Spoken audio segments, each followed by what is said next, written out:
ለምን መሰለህ እኔ እዛ ጋር 9 ስላሴን አያሳይም ነው የምልህ። ስላሴን አያሳይም እዛ ጋር ምን እንደሚያሳየው እዚህ ጋር አያሳይም። ስላሴን እስቲ ስላሴን አሳየኝ አንተ። ምን እንደሚያሳየው ባላስ እኔ ስላሴን የሚያሳየው አያሳየው ምን እንደሚያሳየው ይኸውልህ በርኖ ፕሩፍ ፋላሲ አትስራ። ኖ ምን እንደሚያሳየው እኔ ስላሴን የሚያሳየው አያሳየው ማለት ነው። የታለ አምጣ እሺ ስላሴን አሳየኝ። ሶስት አካላት አሳየኝ። ይሄን ያልኩህ እኮ እግዚአብሔር ማለት ሰው በመልካችን ምሳሌያችን እንፍጠር አለ አላልኩህ? አንድነቱን ተናገረ። ከዛ ደግሞ እንፍጠር ብሎ በመፍጠር ውስጥ የተሳተፉ አካላት እነማን ናቸው? እዚህ ጋር እስቲ እነሱን አልተናገረም። እዚህ ጋር እንፍጠር በሚለው በዚህ ጋር እንስማማና ከነዛ አካላቶች እነማን እንደሆኑ አመጣለሁ። ግን ቤዛ ነፍሰ ኩሉ እንደውም ደጋግሞ ቤዛ ነፍሰ ኩሉ መዋቲ በሰማይ ወምድር አንቲ መዋቲ ነው የሚለው። አዎ ቤዛ ነፍሰ ኩሉ መዋቲ በሰማይኒ ወምድር አንቲ ለነፍስ ሁሉ የሞትሽ። አዎ ያ አላህ ወይ ኤርሚያስን ይሄን ተሰቋል። ኤርሚያስ ሰምቷል። ና በሉት ኤርሚያስን እቺ ነገር ሲላሰብ ይቻላል። በጣም ነው መከታተለው። ኤርሚያስ አልሰማትም። እቺ ነገር አልሰማትም። ኤርሚያስ ያስበላሃቸው ኦርቶዶክሶቹ። የሃይማኖት ወንድም ማን ብቻ ነው ለኛ? ንገሩኝ እስቲ ማን ብቻ ነው? የሃይማኖት ወንድም ማን ብቻ ነው ለኛ? ወንድምና እህት የሃይማኖት ማን ብቻ ነው? ማን ብቻ ነው? የሃይማኖት ወንድምና እህቶቻችሁ ማን ብቻ? ሙስሊም ብቻ ነው።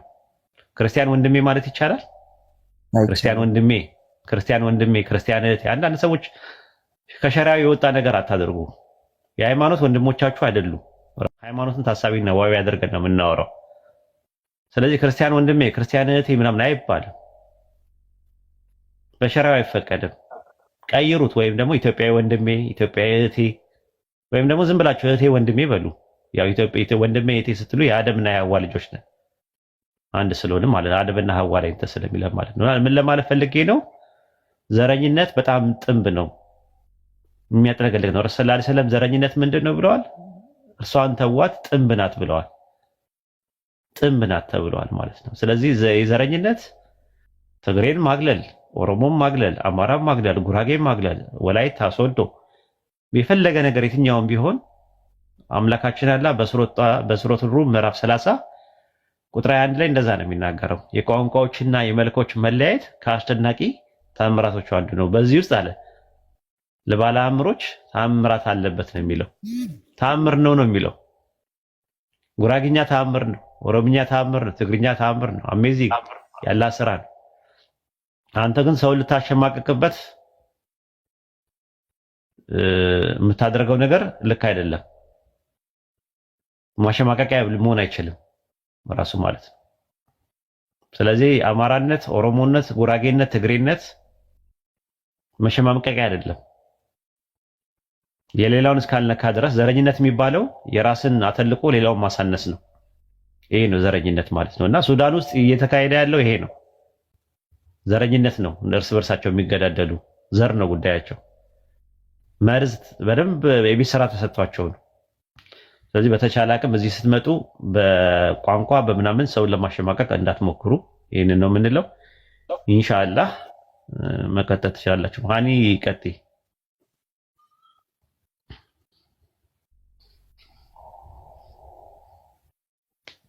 አዎን እግዚአብሔር የሚለው የጣዖት ስም ነው እያልከኝ ነበረ። ጣዖታውያኑ ጣዖቶቻቸው ይጠቀሙ ነበር። ንጉሥ ኢዛና ነው ያወጣው። ሲምፕሊ እግዚአብሔር ማለት የሁለት ቃላት ውቅር ነው። እግዚ ማለት ጌታ ማለት ነው። ብሔር ማለት ሀገር ማለት ነው። የሀገር ጌታ ማለት ነው ትርጉሙ። አንዳንድ ሰዎች እግዚአብሔር ማለት አብ ወልድ መንፈስ ቅዱስን ያሳያል ይላሉ። ሁለት ችግሮች አሉበት። የመጀመሪያው ቋንቋዊ ችግር አለበት። እግዚ ካልን ጌታ ማለት ነው። እግዚ የነበረውን ጄኔቲቭ ስናደርገው እግዚያ እናላለን። ልክ ብሔር ብለን ብሔር ሕያዋን ስንል ማለት ነው። ወይም ደግሞ ፍትህ ብለን ፍትሃ ብሔር፣ ግብር ብለን ግብረ ገብ፣ ወደ ሳድስ የነበረውን ወደ ሀግህ ስንቀይረው ምንድን ነው የሚሆነው? አይታችሁ ከሆነ ጄኔቲቭ ፎርም ይሆናል ማለት ነው። ስለዚህ እግዚ የነበረው እግዚአ ከሆነ እግዚአ ብሔር የሚሆነው ለዛ ነው። እግዚ ካልን በኋላ አ የምትባል ነገር መውሰድ አንችልም። ወደዚህ ነው ያለው። የሚቀረው ብህ ነው። ብህ ደግሞ ብቻውን ትርጉም የለውም። እግዚ ማለት ጌታ ማለት ነው። አ ማለት አባት ማለት ነው። ሄር ማለት መንፈስ ቅዱስ ነው ብሎ ይተረጉማሉ። ሄር ማለት ቸር ማለት እንጂ መንፈስ ቅዱስ ማለት አይደለም። ግን ይኸው ለእግዚአብሔር እስመ ኄር እስመ ለዓለም ምሕረቱ ይላል መዝሙረ ዳዊት 135 ቁጥር 1 ላይ 136 ቁጥር 1 ላይ ያ ማለት እግዚአብሔር ቸር ነውና ምሕረቱ ለዘላለም ነውና ማለት ነው። ቸር ማለት ያንን ነው የሚያመለክተው። ቸር ማለት ነው ራሱ እንጂ ብሔር የሁለት ቃላት ፍቅር ነው። ሁለተኛ ነገር ደግሞ ኢየሱስ የእግዚአብሔር ልጅ ነው የሚል ብዙ ቦታ ላይ አለ መጽሐፋችሁ ላይ። ስለዚህ እግዚአብሔር ማለት አብ ወልድ መንፈስ ቅዱስ ከሆነ ኢየሱስ ክርስቶስ የአብ ወልድ መንፈስ ቅዱስ ልጅ ነው ወይ? ያስኬዳል ወይ? ራሱ ማለት ኢየሱስ የእግዚአብሔር ልጅ ነው ሲባል የአብም የወልድም የመንፈስ ቅዱስ ልጅ ነው ማለት ነው የሚል ነው እንትን የሚለው። ያ ደግሞ ልክ አይደለም ነው የምንለው። ስለዚህ እግዚአብሔር ማለት የሁለት ቃላት ፍቅር ነው። እንደሰማሽው ዲያቆን ሄኖክ ኃይሌ ንጉሥ ኢዛና ያበረከተልን ስም ነው። ንጉሥ ኢዛና ደግሞ ጣዖት አምላኪ ነበረ እና እሱን ያበረከተልን ነው እያለ ያለው። አይ ቲንክ እንደዚህ አይነት ነገሮች ናቸው ያሉት። ይሄን ይመስላሉ። እዚህ ላይ ጥያቄ ካለሽ አስተናግድሻለሁ።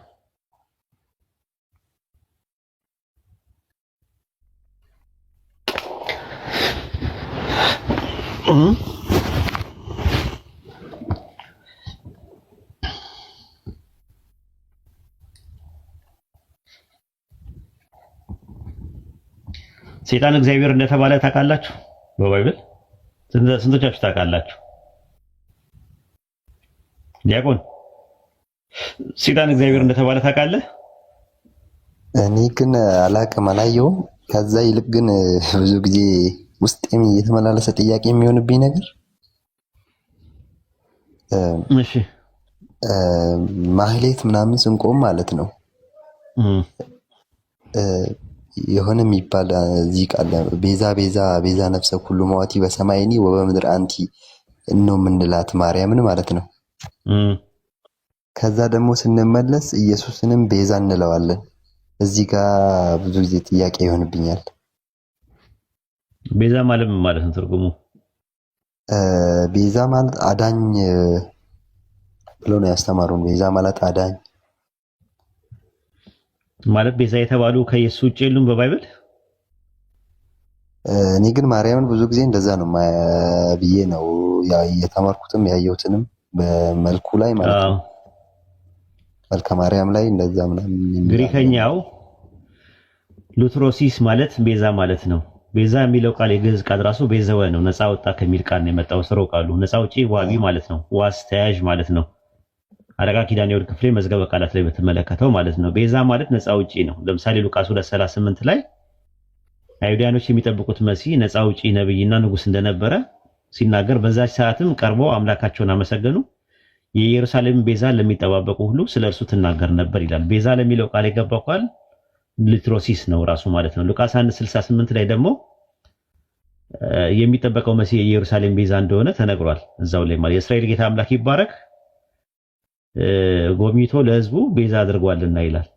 ስለዚህ እንትን ነው። ልክ በተመሳሳይም ሙሴ ሊትሮስ ተብሏል፣ ሊትሮሲስ ተብሏል፣ ቤዛ ተብሏል። ሐዋርያት ሥራ 7:35 ላይ ሹምና ፈራጅ እንድትሆን የሾመ ማን ነው ብለው የካዱት ይህ ሙሴ በቁጥቋጦ በታየው በመልአኩ እጅ አምላክ ሹምና ቤዛ አድርጎ ላከው ይላል። ቤዛ ሙሴ ምንድነው? ቤዛ ተብሏል። መጽሐፈ ምሳሌ ምዕራፍ 21 ቁጥር 18 ላይ ኃጢአተኛ የጻድቅ ቤዛ ነው ይላል። በደለኛ የቅን ሰው ቤዛ ነው ይላል። ቤዛ ለሚለው ቃል የገባው ቃል ኮፌር ነው፣ ማስተሰሪያ ማለት ነው ራሱ። መጽሐፈ ምሳሌ ምዕራፍ 13 ቁጥር 8 ላይ ለሰው ነፍስ ቤዛው ሀብቱ ነው ይላል። ስለዚህ ሀብት ቤዛ ተብሏል። ኮፈር ተብሏል። ራሱ ኮፌር ተብሏል። ትንቢተ ኢሳይያስ ምዕራፍ 43 ቁጥር 3 ላይ ግብፅን ለአንተ ቤዛ አድርጌ ኢትዮጵያና ሳባን ለአንተ ፈንታ አድርጌ ሰጥቻለሁና አለ። ግብፅን ለአንተ ቤዛ፣ ግብፅ ለእስራኤል ቤዛ ናት ይላል። ራሱ ኮፌር ነው የሚለው የዕብራይስጥ ማለት ነው። ስለዚህ ከዚህ አንፃር ቤዛ የሚለው ቃል የግድ ማርያም ቤዛ የተባለችበት ምትክ በሚለው ነው የመጣው። ስለዚህ ማርያም የሔዋን ምትክ ሆና ነው፣ የሔዋን ምትክ ነው። ልክ ወልድ ኢየሱስ የመጀመሪያው አዳም የአዳም ምትክ እንደሆነ ሁሉ ሔዋን ደግሞ ምትክ ናት። አዳም ዛፉን ለመብላት ምክንያት የሆነችው ሔዋን ናት። ሰይጣንም ያናገረው ሴቷን ነው መጀመሪያ ያናገረው። ልክ መልአኩም መጥቶ ያናገረው ማርያምን ነው። ሔዋን ደግሞ የማርያም ምትክ ናት። ከዛ አንፃር ቤዛ ትባላለች ብሎ ይላሉ። ግን የዓለም ቤዛ ቤዛዊተ ዓለም የሚለው ግን አይፈታልንም። እሱ ቤዛዊተ ዓለም የዓለም ቤዛ ለምን ትሆናለች? የሔዋን ቤዛ ነው መሆን ያለባት። ቤዛዊተ ዓለም ሳይሆን ቤዛዊተ ሔዋን ነው መሆን የነበረባት ማርያም እንጂ ቤዛዊተ ዓለም አትሆንም ነበር። አሁን ደግሞ እዚህ ጋር የሚላት ምንድነው? ዚቁ ላይ የሰማይና የምድር ቤዛ ነሽ ነው አይደል የሚለው? ቤዛ ቤዛ ቤዛ ነፍሰ ኩሉ እንደውም ደጋግሞ ቤዛ ቤዛ ቤዛ ነፍሰ ኩሉ መዋቲ በሰማይኒ ወምድር አንዲ መዋቲ ነው የሚለው። አዎ ቤዛ ቤዛ ቤዛ ነፍሰ ኩሉ መዋቲ በሰማይኒ ወምድር አንዲ ለነፍስ ሁሉ የሞትሽ። አዎ ያ አላህ ወይኔ ኤርሚያስ ይሄን ጥቅስ ያውቀዋል። ኤርሚያስ ሰምቷል። ና በሉት ኤርሚያስን ይቺን ነገር ሲላት ሰምቼ አላውቅም። በጣም ነው መከታተለው። ኤርሚያስ አልሰማትም፣ ይቺን ነገር አልሰማትም። ኤርሚያስ አይ ያስበላሃቸው ኦርቶዶክሶቹን እና ቤዛ ሆናለች በመሞት ደረጃ እንደ ኢየሱስ ይላል። እኔ አሁን እዚህ ላይ ነው ልክ ማለት ሲጀመር አለ አይደል? ይሄን ብዙ ጊዜ ማለት ላይ ነው እኔ አርጋለች የሚባል ነገር አለ። ማርያም አርጋለች ነው እኮ ማድረገው አይደለም ሃኒ። አሁን እኮ የተባለው ምንድነው? እንደ ክርስቲያኖች ትምህርት ለዓለም ነፍስ ቤዛ የሆነውና የሞተው ኢየሱስ ነው ተብሎ ነው የሚታመነው። ስለሞተ ነው። ማርያም ቤዛ የሆነችው የሔዋን ምትክ ስለሆነች ነው ብለው ነበር የሸወዱን የነበረው። ግን ቤዛዊተ ዓለም የሚል ነገር አለ። የዓለም ቤዛ የሚባል ነገር አለ። እዚህ ጋር ደግሞ የሚለው ነገር ምንድነው? እስቲ ድገመው። ቤዛ ቤዛ ቤዛ ነፍሰ ኩሉ መዋቲ በሰማይኒ ወምድር አንቲ አንቲ ማለት አንቺ ነው። መዋቲ መዋሽ ነሽ በሰማይና በምድር ላሉት ሁሉ ነፍሳት አንቺ መዋሽ ነሽ እያለ ነው ያለው። ቤዛ ነሽ፣ ቤዛነትሽ ደግሞ በመሞት ነው ብሎ ነው የሚያስቀምጠው። ያአላህ እንግዲህ አላውቅም። እንግዲህ የእነሱ እንትን ነው። እዛው ጥሩ ይዟል። እሱና ኢምራን ነበር ደህና ያዙት የነበረው ገድላ ገድሉን ድርሰቱና ደርሳኑን ደህና አድርገው ያዙት የነበረው ሁለቱ ናቸው። የሚገርመው ነገር በዚህ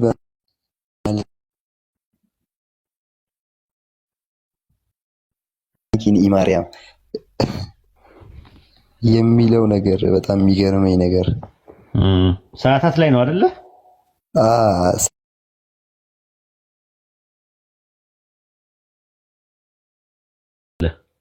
ኢንሻአላህ ጀዛከላሁ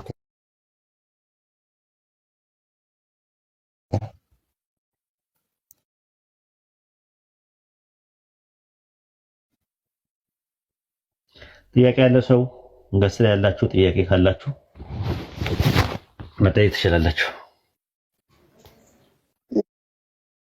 እሺ እኔ ስለ ኢየሱስ ልጠይቅህ ነበረ። ኢየሱስ አምላክ ካልሆነ ለምን አምላክ ተደርጎ ተሰበከ? አሁን አምላክ ካልሆነ አምላክ ነው የሚል አለ ባይብል ላይ ይኖር ይሆን?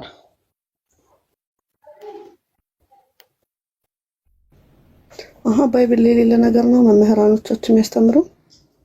አዎ አንደኛ እሱ ነው። ሁለተኛ ነገር ደግሞ ያው እንትኑ ነው። አንዳንድ ነገሩ እነሱ የሚያቀርቧቸው ነገሮች አሉ። በድንግልና መወለዱ ኢየሱስን ማረጉን ምናምን ነው እንትን የሚሉት እነሱ። በድንግልና መወለዱ ማረጉ፣ በዛ ላይ ደግሞ ኦንቶሎጂካሊ ሳይሆን በእንትን ደረጃ አምላክ ሊሆን ይችላል።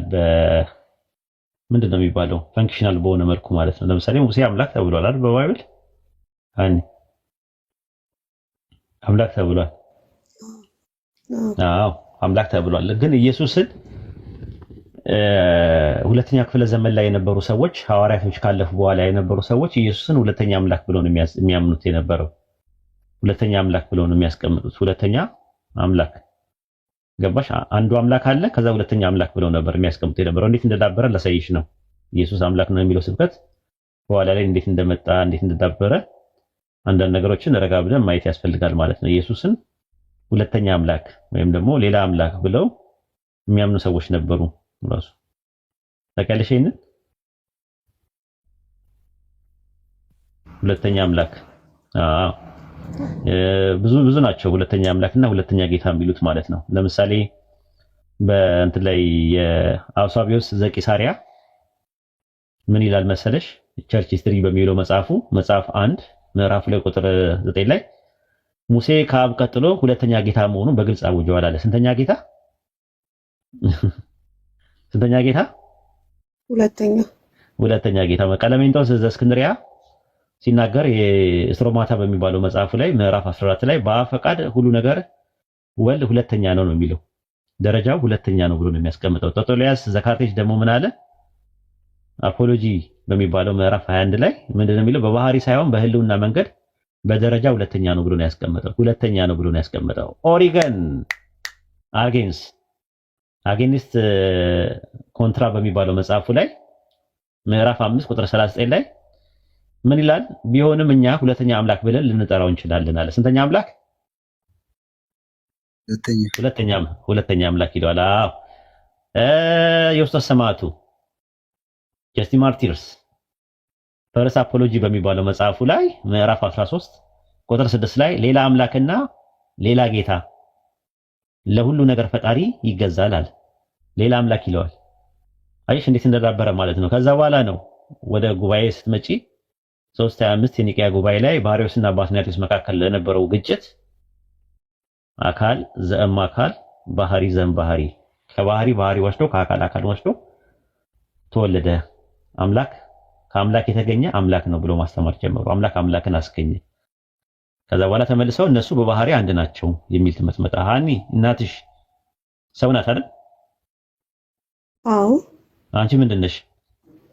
ሰው። ኦኬ። ከምንድን የተገኘሽው? አንቺ ከሰው ነው የተገኘሽው አይደል? አዎ። ማንነትሽ የተገኘው ከማንነቷ ነው።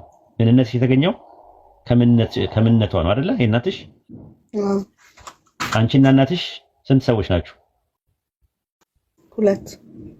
ኦኬ። አብና ወልድ ስንት አምላክ ናቸው? 1። ለምን አንድ ይሆናሉ? አንቺና እናትሽ ስንት ሰው ናችሁ? በምንነት ስንት ሰው ናችሁ? እነሱ አብ እኮ ሰው አይደለም አይደል እንዴ? እኮ አብም አምላክ ነው ወልድም አምላክ ነው። አምላክ ከአምላክ ከተገኘ ስንት አምላክ ነው የሚሆነው? 2 ነው የሚሆነው መሰለኝ። እንደዛ ነው የሚሆነው። በቃ አይሽ ሁለተኛ አምላክ ይለዋል ራሱ። ሌላ አምላክ ይለዋል፣ ሁለተኛ አምላክ ይሉታል። እሱ ነው የምልሽ። ለዛ ነው ይሄ ነገር ነው የዳበረው ትምህርቱ ማለት ነው። እና እንትኑ አሁን አምላክ መባሉ አይደለም ችግሩ፣ ግን ከአምላክ አምላክ ተገኘ የሚሉት ነገር አለ። ከአምላክ አምላክን ወለደ፣ እግዚአብሔርን ወለደ። አይምሮሽ ይቀበለዋል? እግዚአብሔርን ወለደ። እግዚአብሔርን አይወልድም፣ ግን ፍጹም አምላክ ፍጹም ሰው ነው የሚሉት። ነው እግዚአብሔርን ወለደ የሚል ጥቅስ አለ። እግዚአብሔርን ወለደ የሚል ትምህርት አላቸው እነሱ። እግዚአብሔርን ወለደ ጥቅስም አለ እንትንም አለ ራሱ። በትምህርት ደረጃም ላሰማሽ እችላለሁ። መምህር ታሪኩ አበራ ላሰማሽ። እስቲ ምንድነው የምትደጋግመው? መምህር ታሪኩ አበራ ተው እንጂ እንዴ! ሃኒም እኮ ይሰለቻታል። አንዴ ተናገርክ በቃ እንትን ደገምክ ይሻልን። አሁን ለአራተኛ ጊዜ ታወራለህ እንዴ? ተው እንጂ መምህር ታሪኩ ምን አይነት ሰው ነው? እሺ ያኔ ቀጥይ። ሰማሽው?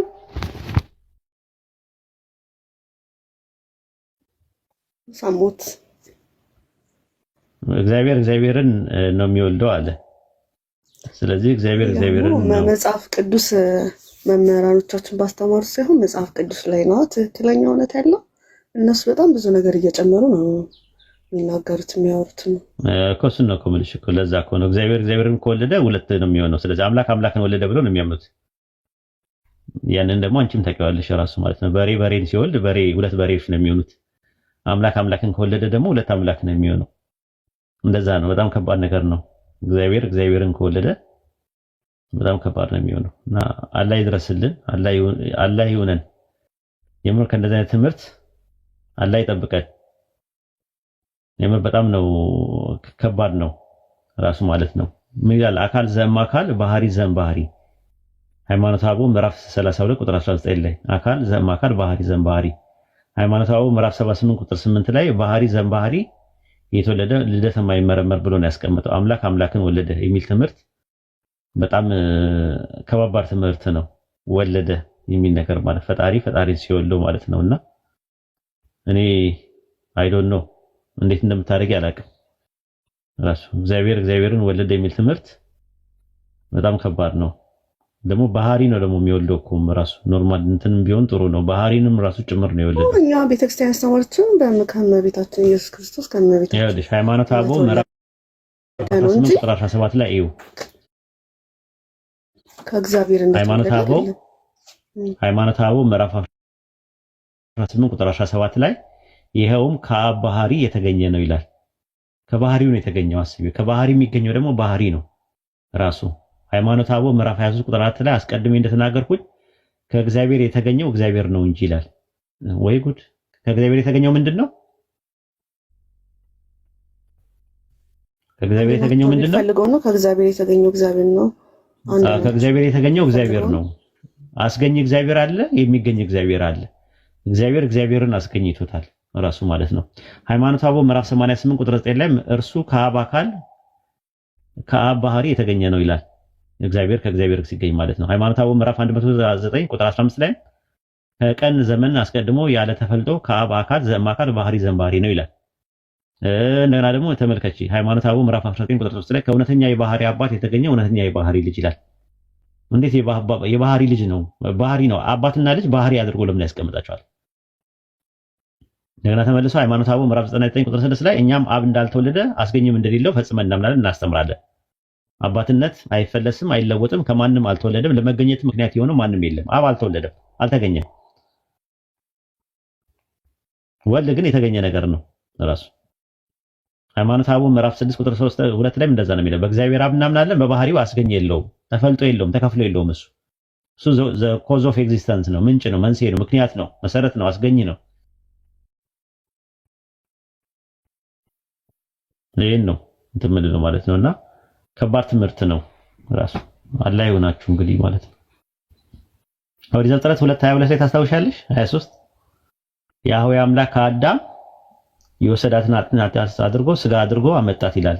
ሴት አድርጎ ሰራት፣ ወደ አዳም ማምጣት። አዳም ሲያገኛት ይቺ አጥንት ከአጥንቴ ስጋዬ ከስጋ ናት፣ እርሷ ከወንድ ተገኝታለችና ሴት ትባላለች። ከማን የተገኘችው?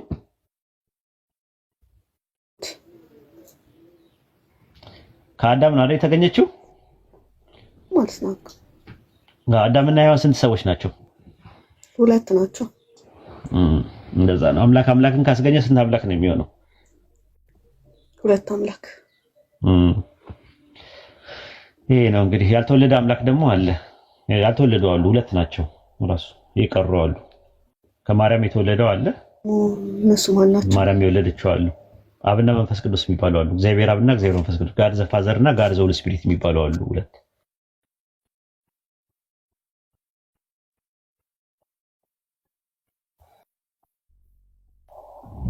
በክርስትና ሃይማኖት ውስጥ ሃኒ ያልወለደ ያልተወለደ በባህሪ ውስጥ መወለድ የሚባል ባህሪ የሌለው አምላክ አለ። ዘንድሽ ታውቂያለሽ? ይሄን አምላክ አምላክ ነው። አልወለደም፣ አልተወለደም፣ አይወልድም፣ አይወለድም። በባህሪ ውስጥ መወለድ የሚባል ባህሪ የሌለው ነው። ማን ነው? ግን አምላክ ነው። ያመልኩታል ሁላ። ማን? ፈልጊ እስቲ ማን ይመስልሻል?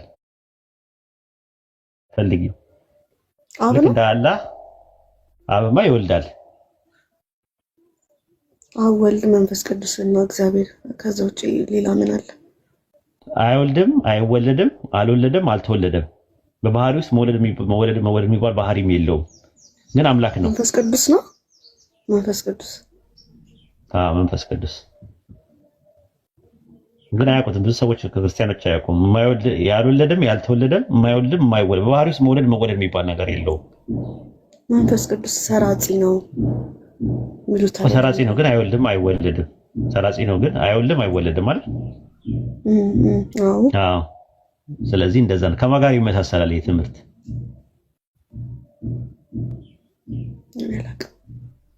ከማ ትምህርት ጋር? እኛ ሙስሊሞች አላህ ምንድን ነው እንላለን?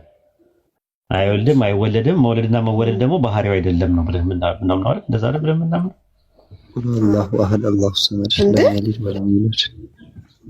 አላህ አልወለደም አልተወለደም ነው ብለን ነው። አይወልድም አይወለድም ብለን ነው ምናምን። አልወለደም አልተወለደም። መውለድና መወለድ የሚባል ባህሪ የለውም አይደል? ስለዚህ እኛን ለምን ይቃወሙናል? እነሱ ጋርም እኮ አለ እኮ የማይወልድ የማይወለድ አምላክ አለ። ያልወለደ ያልተወለደ እንደገና ደግሞ የማይወልድና የማይወለድ በባህሪ ውስጥ መውለድና መወለድ የሌለበት በባህሪው በግብሩ እንደዛ አይነት የሌለበት አምላክ አለ። ግልጽ ነው።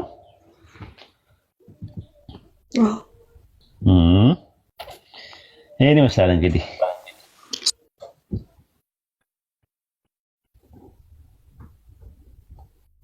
ስለዚህ ምን ይሻለናል? መስለም ነው። አንቺ እኮ ዝም ብለሽ እኮ ነው ውስጥሽ ሰልሞ ውስጥሽ ሰልሞ ውጭሽ ያልሰለመ ሰው ማለት ነው። ከርታታ ማለት እረኛ የሌለው በግ የሚቆዘበዝ በግ ማለት ነሽ አንቺ።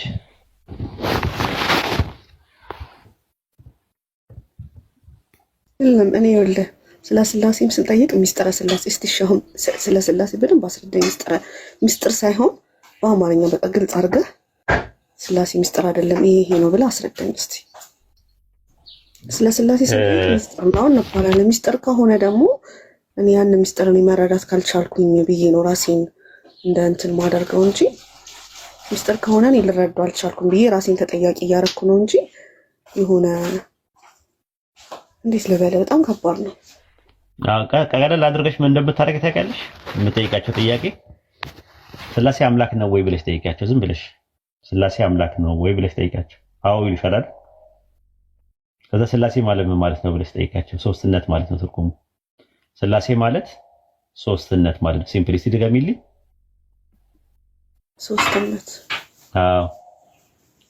ስለዚህ አምላክ ሶስትነት ነው ወይ ብለሽ ጠይቂያቸው። ያ ጥያቄ አይመልሱልሽም ራሱ ማለት ነው።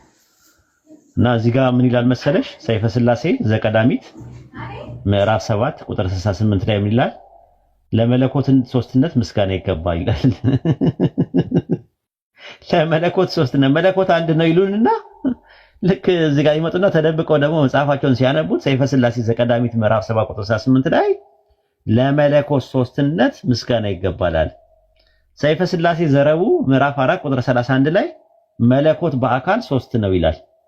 መለኮት በአካል ስንት ነው? አኒ መስተምሩት ግን ሰይፈ ስላሴ ላይ ሶስት ነው የሚላል። መለኮት በአካል ሶስት ነው ይላል። ይኸውልሽ ለመሰለሽ አሁን አምላክ ሞተ ይሉሻል።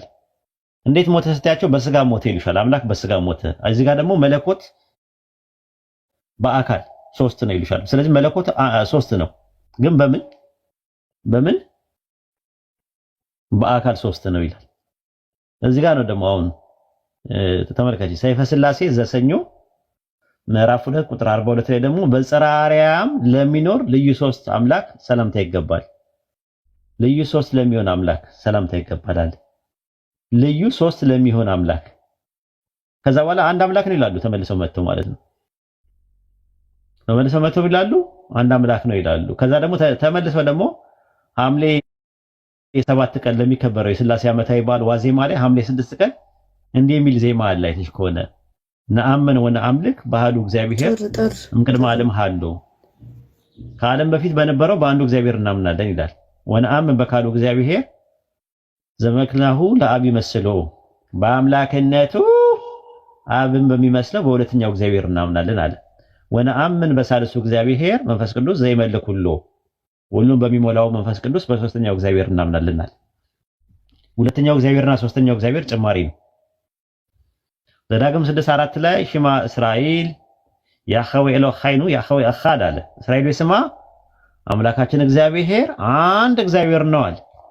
አንድ እግዚአብሔር ነው እያለ እዚህ ጋር ደግሞ ሶስት አሉ እየተባለ የሚባልበት ነገር ትንሽ ይከብዳል። ሃይማኖተ አበው ምዕራፍ 99 ቁጥር 11 ላይም አምላካችን ያለ መለየት ሶስት ነው ይላል። ዝገምላችሁ አንዴ ሃይማኖተ አበው ምዕራፍ 99 ቁጥር 11 ላይ አምላካችን ያለ መለየት ሶስት ነው ይላል። ሰይፈ ስላሴ ዘቀዳሚት ምዕራፍ 7 ቁጥር 68 ላይ ለመለኮት ሶስትነት ምስጋና ይገባዋል። ለመለኮት ሶስትነት ምን ይለዋል? ምስጋና ይገባዋል። ለዛ ነው ዘዳግም 13:7 ላይ አንተም አባቶችም የማታውቃቸው ሌሎች አማልክት እናምልክ ብሎ ቢያስትሽ አትበሉ ይላል። አይሁዳውያኖች እስራኤሎች የማያውቁት አብርሃም የማያውቀው ይስሐቅ የማያውቀው ያዕቆብ የማያውቀው ነቢያት የማያውቁት ሶስት ብለው የማያውቁትን ስሉሳውያን ወይም ደግሞ ትሪኒታሪያን የሚባሉ ሰዎች አንድም ሶስትም ነው ብሎ የሚያመልኩት አምላክ በጣም የሚገርም ነው ራሱ። ሰይፈ ስላሴ ዘሐሙስ ምዕራፍ 5 ቁጥር 22 ላይ ምን እንደሚታውቂያለሽ? ሶስት ልዑላን ገዢዎች፣ ሶስት ጌቶች፣ ሰለስቱ አጋዕዝት እግዚ አንድ ነው። አጋስት ማለት ደግሞ ጌቶች ማለት ነው። ሶስቱ ጌቶች ገድለ እስጢፋኖስ ዘወራ መጋቢት ምዕራፍ 6 ቁጥር 2 ላይ ያለ አጋዕዝተ ዓለም ሥላሴ ቅጠል እንኳን ከግንዱ ተለይቶ አይረግፍም ይላል። አጋዕዝት ማለት ጌቶች ማለት ነው። ዓለምን የሚያስተዳድሩ ስንት ጌቶች ናቸው? ሰለስቱ አጋዕዝት ናቸው። የሰማሽኝ ነው?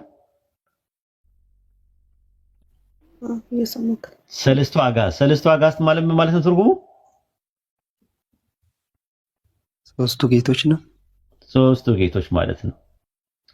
አጋዕዝተ ዓለም ሥላሴ አጋዕዝተ ዓለም ሥላሴ ዓለምን የሚገዙ ዓለምን ዩኒቨርሱን የሚያስተዳድሩት ሶስት ናቸው። ሶስት ጌቶች አሉ።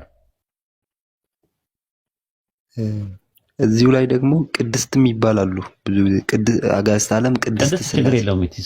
ቅድስት ማለት የቅዱስ ብዙ ቁጥር መሆን ይችላል። የብዙ ቁጥር መሆን ይችላል። ቅድስት ማለት ለሴት ሲሆን ነው። ቅዱስ ለወንድ ነው፣ ቅድስት ለሴት ነው። ግን ቅድስት የሚለው ቃል በግዕዝ ለብዛትም እንጠቀምበታለን። ለብዛትም ቅዱሳን የሚለውን ተክቶ የመጣ ነው። ሥላሴ ምን ይባላሉ? ስሉስ ቅዱስ ይባላሉ። ስሉስ ማለት ምን ማለት ነው ታውቂያለሽ? ስሉስ ቅዱስ ምን ማለት ነው? ዲያቆን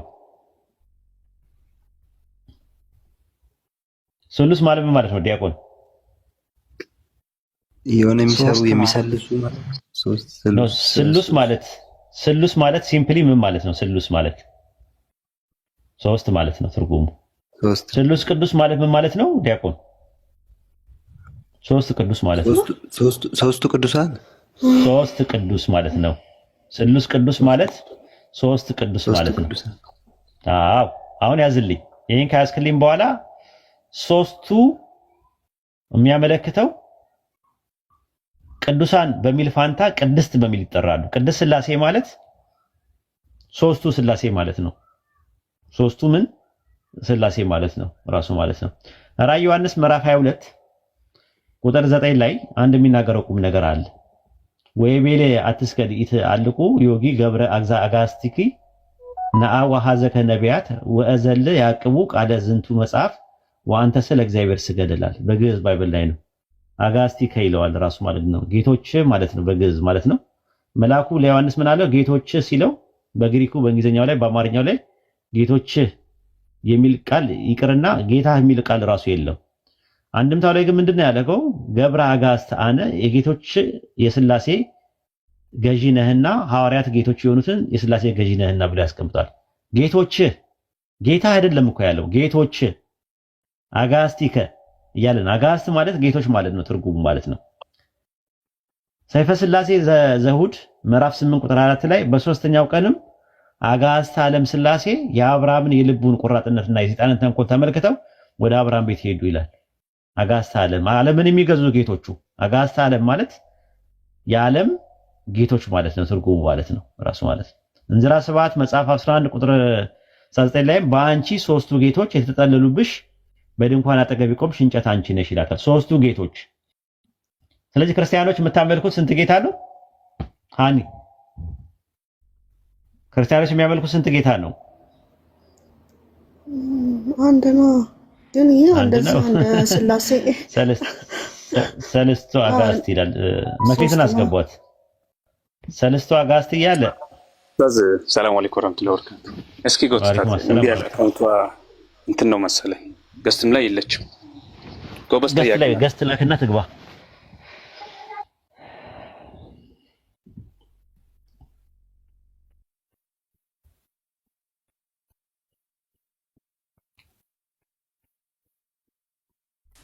السلام عليكم ورحمة الله وبركاته. ندينا أستاذ ندينا. وعليكم السلام ورحمة الله وبركاته. ندينا. أفح بسلامنا. الحمد لله. رالو. ما تقبل تنش. أوكي ما تا لازم نالبكال عجيني وما. أي ما شاء الله. ستافع تنش كذا أستاذ قدم كدياكون غير ستاورو كزاري بفيت كسموت كار تنش قرالي. መዋት የሚለው ቃል ሟች ብለው ሲተረጉሙት ነበር ብዙ ጊዜ ሰማሁት እና ሊኩሊ ብቻ አረብኛ ጋር እንዳይቀላቀልብኝና ለሁሉም ነፍሶች ሟች ነው ወይስ ለነፍሶች ሁሉ የሞተች ብሎ ነው የሚተረጉመው? አይ ለሁሉም ነፍስ ለሟች ሁሉ ነፍስ ቤዛ የሆነች ብሎ ሲተረጉሙ ስለሰማ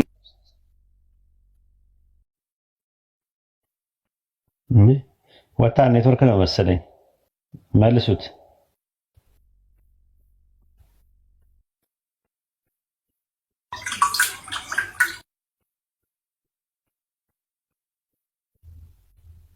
እሱ ስለሚመለስ ኡስታዝ ጥያቄ ልጠይቅ። ሰላም አለይኩም።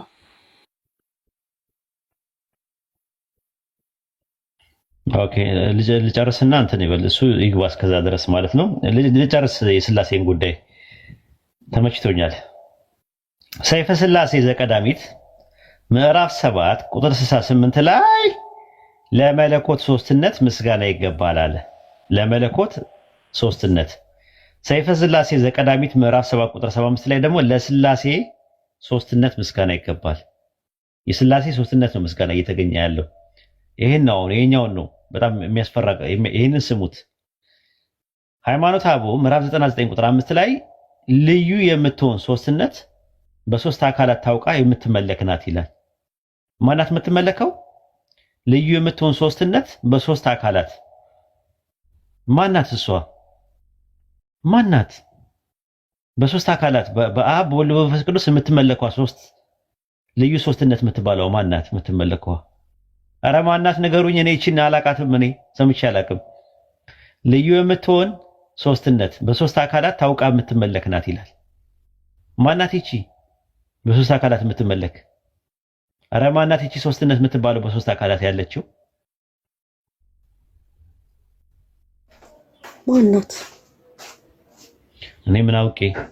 ጻፊው በደንብ እንዳጠይቂ በይ ጻፊው። እንደዛ ከፍ ጥያቄ ካለሽ ሃይማኖተ አበው ምዕራፍ 99 ቁጥር 5 ላይ እኔ እኮ ቪዲዮ መክፈት እራሱ አልችልም።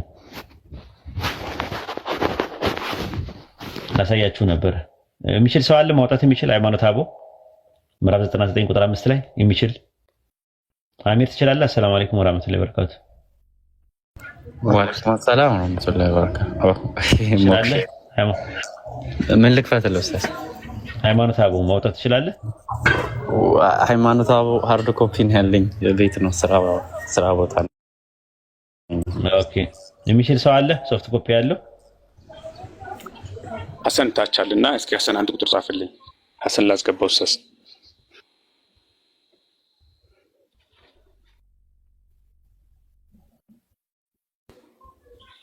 ሰላማዲን ካለ አንድ ቁጥር ጻፍ። አንተ ሐሰን ነው ከተመቸ አንድ ቁጥር ጻፍልኝ። አልገባ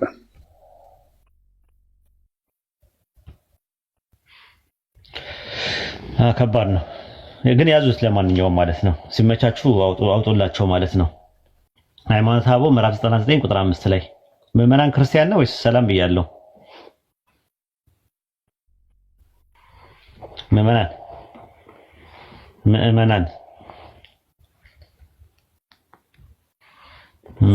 ክርስቲያን ነው። ክርስቲያን ነው።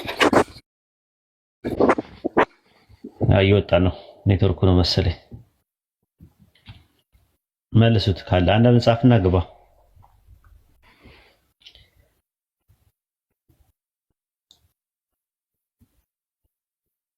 ሙእሚን ምእመን በግዕዝ በአማርኛ አማኝ ማለት ነው ትርጉሙ።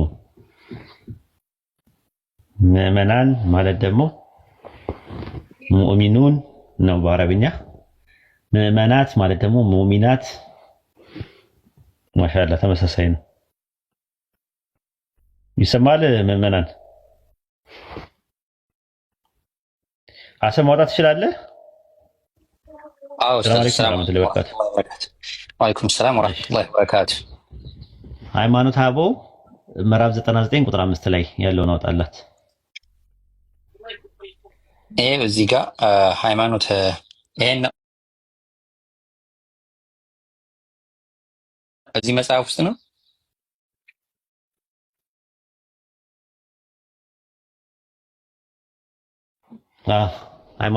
ሃይማኖተ አበው ከዛ ምዕራፍ 99 ቁጥር 5 ምዕራፍ 90 አንዱን ንካው። ስንት ነው አሁን? እስቲ አሁን ምዕራፍ 7 ነው ያለኸው። ከዛ ግባ እንደዛ ወደዛ እንትን በል ሃይማኖተ አበው ምዕራፍ 7 ከዛ ወደ ላይ ወደ ታች ውረድ ንካው እስቲ አሁን ምዕራፍ 116 ነው ያለኸው። አሁን ወደ ኋላ ወደ እዛው እያለ ንካው። አትነካካው። እሺ አትነካካው። እዛው እያለ እንደዚህ በለው። በእጅ እንትን በለው። በእጅ ነካካው። አዎ ንካው። ወደዛ። አዎ እንደዛ። አዎ 108 107 106 ቁጥር 5 አሁን ቁጥር 5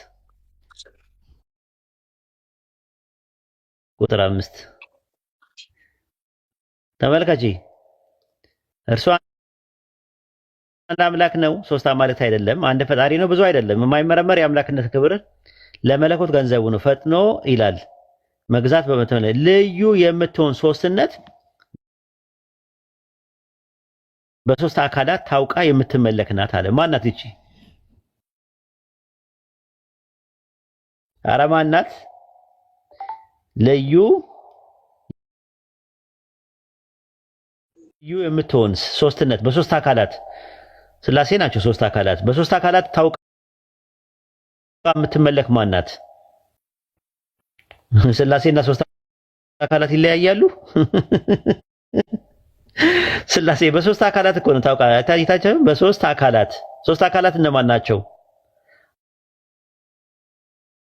አብ ወልድ መንፈስ ቅዱስ ናቸው። በዚህ በአብ በወልድ መንፈስ ቅዱስ የምትታወቀው ልዩ ሶስትነት የምትባለው ማናት? የምትመለከዋ ቤተክርስቲያን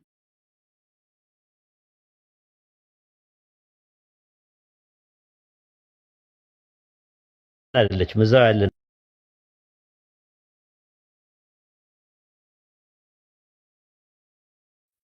አምላኬ ጌታዬ ንጉሴ ሆይ ይላል።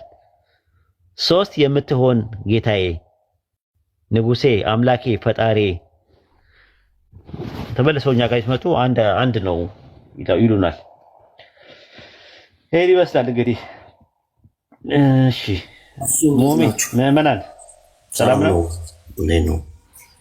እንዴት ነህ? ደህና ነህ? አለን። ኦርቶዶክስ ነህ? እኔ ክርስቲያን ነኝ። ኦርቶዶክስ ነህ ወይ ነው ያልኩህ? አይደለም። ፕሮቴስታንት ነህ? ስላሴ አማኝ ክርስቲያን ብትለኝ አሪፍ ነው እኮ። ታዲያ እኮ ስላሴ አማኝ ክርስቲያን ያለው ኦርቶዶክስ፣ ካቶሊክ እና ፕሮቴስታንት ነው። ከሶስቱ ውጭ ነህ? ያ በሶስት ውስጥ ታዲያ ለምን ታፍርበታለህ? ሶስቱም እቀበለዋለሁ አልቀበለዋለሁ። እሺ በስላሴ ታምናለህ? አዎ። ኦኬ ስላሴ ማለት ምን ማለት ነው? አስረዳኝ እስቲ ባጭሩ ያንተን ስላሴ እንወቀው። ያው አንድ አምላክ በሶስት አካል ተገለጠ ማለት ነው። ኦኬ ጥሩ። አንድ አምላክ በአብ ተገለጠ የሚል እስቲ ማስረጃው ከአብ እንጀምርና አንድ አምላክ በአብ ተገለጠ የሚል ጥቅስ ስጠኝ እስቲ ከባይብል። ማለት አንድ አምላክ በአብ ተገለጠ ከሆነ አንድ አምላክ በሶስት አካል ተገለጠ አልከኝ አይደለ? እነዛ ሶስት አካላት አብ ወልድ መንፈስ ቅዱስ ናቸው አይደል? በስም አይደለም በአካል ነው። ስማቸው እነዛ ሶስት አካላት ስማቸው ማን ነው? ስማቸው ሳይሆን ስም አይደለም እኮ አብ ወልድ መንፈስ ቅዱስ ስማቸው አይደለም፣ መለያቸው ሚናቸው ነው። ኦኬ ጥሩ ችግር የለውም። እስከ ሶስቱ አካላት አንደኛው ማን ነው? እነዛን አካላት ንገረኝ እነማን እንደሆኑ። ከሶስቱ አካላት ወልድ ነው አንደኛው እኮ ሌላኛው። ስለዚህ አሁን በአብ ተገለጠ አንድ አምላክ በአብ ተገለጠ የሚል ማስረጃ ስጠኝ ከባይብል። አንድ አምላክ በአብ ተገለጠ የሚል የለም። ታዲያ ለምን በአብ ነው? እሺ በወልድ ተገለጠ የሚል ታሳየኝ አምጣና። አንድ አምላክ በወልድ ተገለጠ የሚል አንድ አምላክ በወልድ ተገለጠ የሚል በወልድ ተገለጠ ስትል አልገባኝም። በወልድ ተገለጠ ማለት እኮ አንተ ነህ እኮ ያልከህ እኮ አንዱ አምላክ በሶስት አካላት ተገልጧል አልከኝ። እነዛ ሶስት አካላቶች አንዱ አምላክ ራሱን በሶስት አካል ገለጠ ማለት አብ ላኪና ምንጭ እንደሆነ ይናገራል። ማነው ወልድ ደግሞ ተላኪና ነው አይደል? እንደዛ አይደለም ያልከው መናንዬ። አንተ ያልከው ምንድነው? አንድ አምላክ በሶስት አካላት ተገለጠ አልከኝ። እነዛ ሶስት አካላት አብ ወልድ መንፈስ ቅዱስ ናቸው። ስላሴን ለማስረዳት ነው ባጭሩ፣ በቀላሉ አስረዳኝ ስላልከኝ አንዱ አምላክ በሶስት አካል ተገለጠ ነው ማለት ነው። የቱ ጋር ነው እንደዛ የሚለው? እሺ አንድ አምላክ እንደዛ የሚለው የለም። እንደዛ የሚለው እሺ ትምህርቱን ንገረኝ። መጽሐፍ ቅዱስ አስረዳኝ። አስተምሮቱ ነው ያለው። አስተምሮቱን ንገረኝ እስቲ። አስተምሮቱን ንገረኝ ስላሴ። ኦኬ እሺ፣ ስለ ስላሴ ዘፍጥረት ላይ እንሂድና የመጀመሪያውን እንይ። እሺ የሚያወጣ ሀሰንም ስላለ ያወጣል። እኔ ማውጣት አልችልም። ቪዲዮ ይከፍትብኛል። ላወጣ ስል አልችልበትም፣ እውቀቱም የለኝም።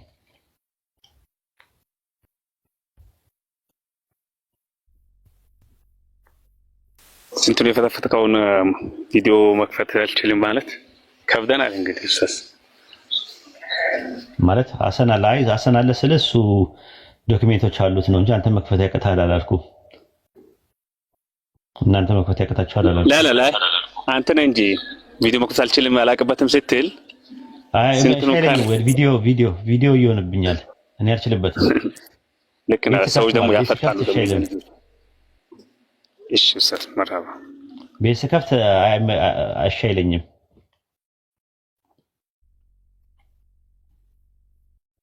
ምዕመናን እየጠበቅን ኦኬ። ወጣ እንዴ? ኔት ሊሆን ይችላል። አስመልሱት። አንዳንድ እያሳየ ነው። አስገቡት። ቆይ ልሳብህ እኔ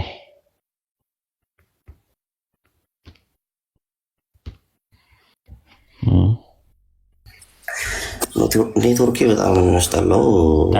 አይዞህ ችግር የለውም።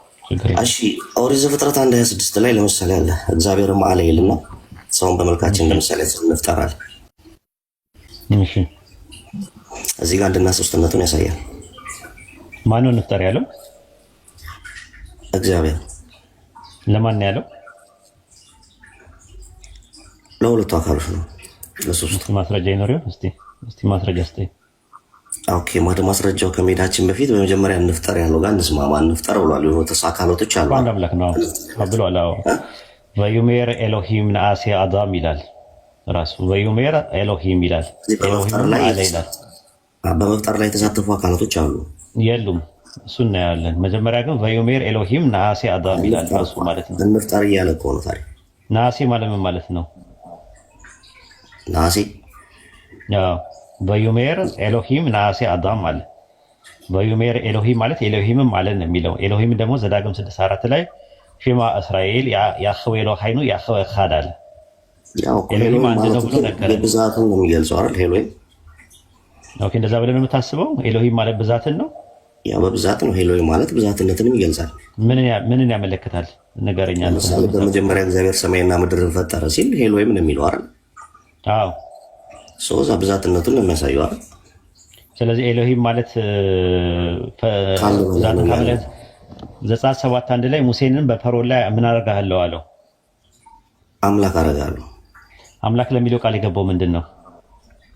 ኦኬ አሁን እንግሊዝኛው ላይ እሱ ጋር ነው። አይ አንተ አምላክ ቃል ለሚለው ቃል የገባው ምንድን ነው? እሱ ጋር አሁን ሙሴ እኮ ለፈርዖን ነው እዛ ጋር ያደረገው ራሱ እግዚአብሔር ለፈርዖን ብቻ ነው ለዓለም አላደረገውም። አዎ እሱ አይደለም። ለምን አደረገው አይደለም ጥያቄው እኮ። አሁን እዛ ምን አስኬደን? አሁን እዚህ ጋር እንኳን ጨርስም። አሁን እዛ ሌላ ቦታ ነው።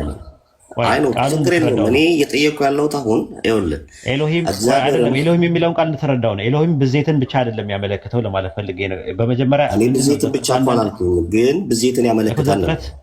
አያመለክትም ነው የምልህ። ለፈጣሪ ብዜትን አያመለክትም። ብዜትን አያመለክትም የሚለው አያመለክትም። እዛው ሲንጉላርን ብቻ ነው የሚያመለክተው። ለሲንጉላር ፐርሰን ሊያመለክት ይችላል። አዎ ላሳይህ ብቻ አዎ ለምሳሌ እዛ ጋር አንተ ባመጣው አሁን አይ ለብዜት አያመለክትም ካልከኝ ኦኬ፣ ቆይ ወደ ጭቅጭቅ መጀመሪያ እንጨርስ። ለብዜት አያመለክትም። ለብዜት ለአንድ ፐርሰን ነው የሚያመለክተው። አንተ ባመጣው ጥቅስ ነው ላሳየማ ሀቢቢ። እኔ ባመጣው ጥቅስ ሲሆን ሄሎይም ሲል እግዚአብሔር በምድር ሲገዛ ጋር ብዜቱን ነው የሚያመለክተው ወይስ አንድ ሲንግል ነው እየተናገረ ያለው? በዕብራይስጥ ቋንቋ ላይ ላስረዳ አንዴ። በዕብራይስጥ ቋንቋ ውስጥ ኤሎሂም የሚለው ቃል አምፕሊቲዩድም መልቲቲዩድም ሆኖ ይመጣል። ግነትንም ብዜትንም ለማመልከት ይመጣል። አንተ የጠቀስከው ጥቅስ ላይ ዘፍጥረት 1:26 ላይ ግን ኤሎሂም የሚለው ቃል የሚያመለክተው ሲንጉላርን ነው የሚያመለክተው፣ ግነትን ነው። ለምን? ኤሎሂምም አለ ነው የሚለው። ለማን ነው ያለው? ኤሎሂም ባዩማን ነው።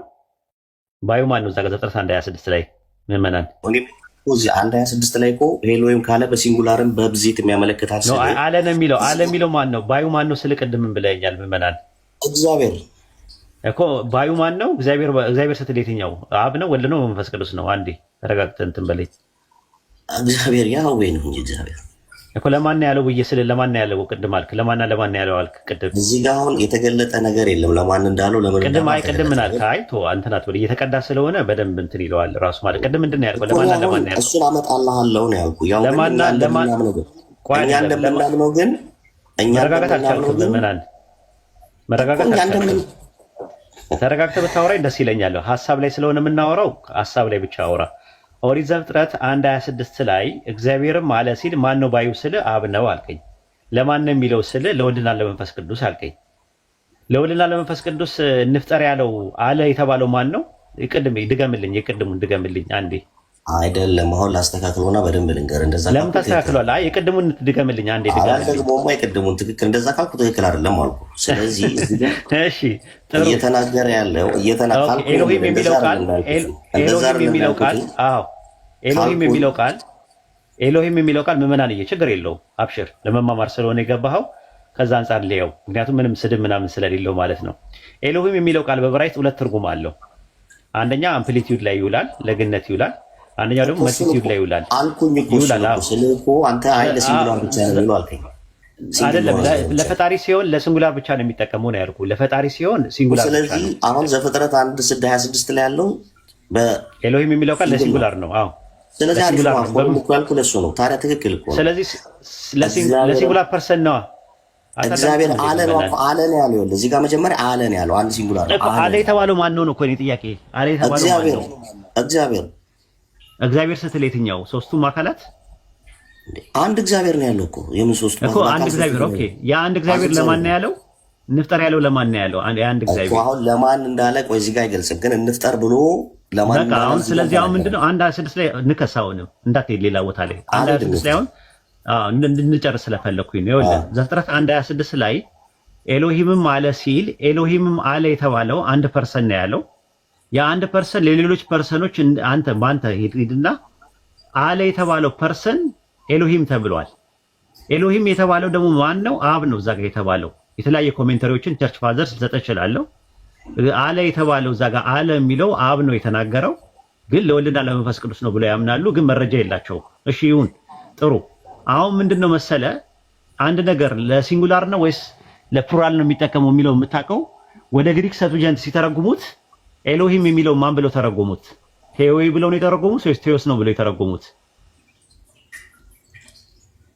እኔ አላየሁትም እሱን። አሁን እዚህ ጋር ላስተምር ነው፣ ችግር የለውም ምዕመናን።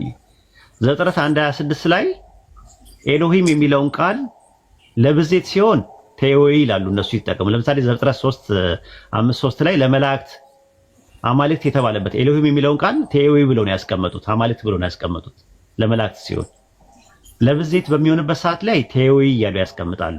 እንግሊዝኛ ላይም ስትመለከተው ጋድ ብሎ አይደለም የሚያስቀምጠው፣ ጋድስ ብሎ ነው የሚያስቀምጠው ለብዜት ሲሆን። አሁን እዚህ ጋር የተቀመጠው ለምንድን ነው?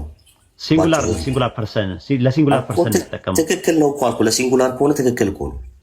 ሲንጉላር ፐርሰን ትክክል ነው።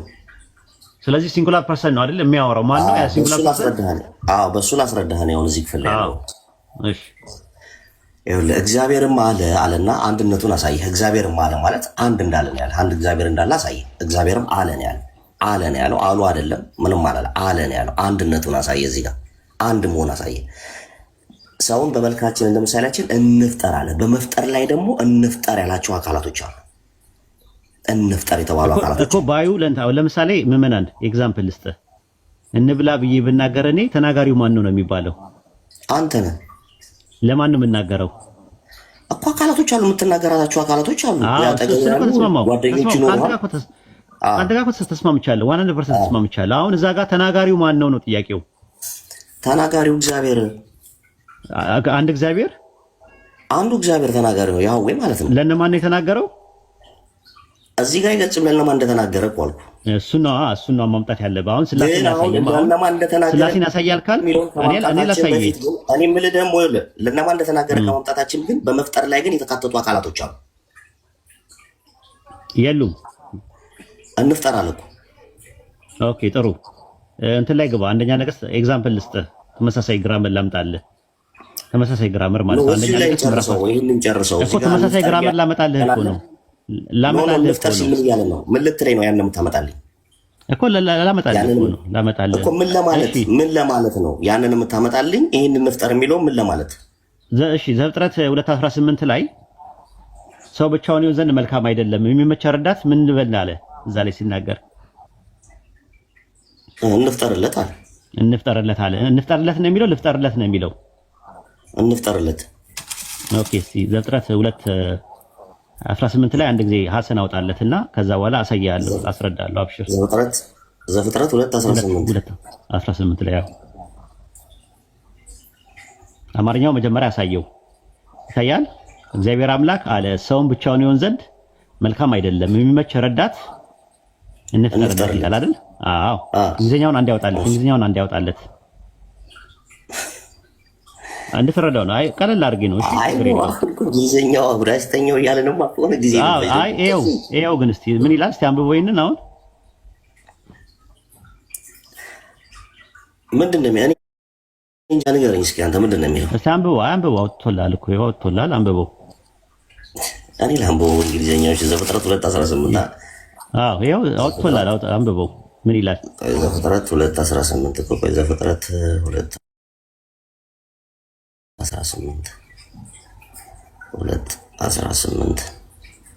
ያህዌ ኤሎሂምም አለ ይላል። it is not good for man to be alone ሰው ብቻውን ይሆን ዘንድ መልካም አይደለም ማለት it is not God for the man of the alone I will make him helper suitable for him ይላል። ምንድነው I will make ማለት ምን ማለት ነው? ልፍጠር ነው ወይስ እንፍጠር ነው? ልፍጠር። ለምንድነው አማርኛው ላይ እንፍጠር ብለው ያስቀመጡት? እንፍጠር ስላለ ነው። ኦኬ ልፍጠር አማርኛው ላይ እንፍጠር ብለው አስቀመጡት። እንግሊዝኛው ላይ ልፍጠር ይላል። አሁን ወይ አሁን እዚህ ጋር መጣኸኝ ከዛኛው ጋር ምንድነው?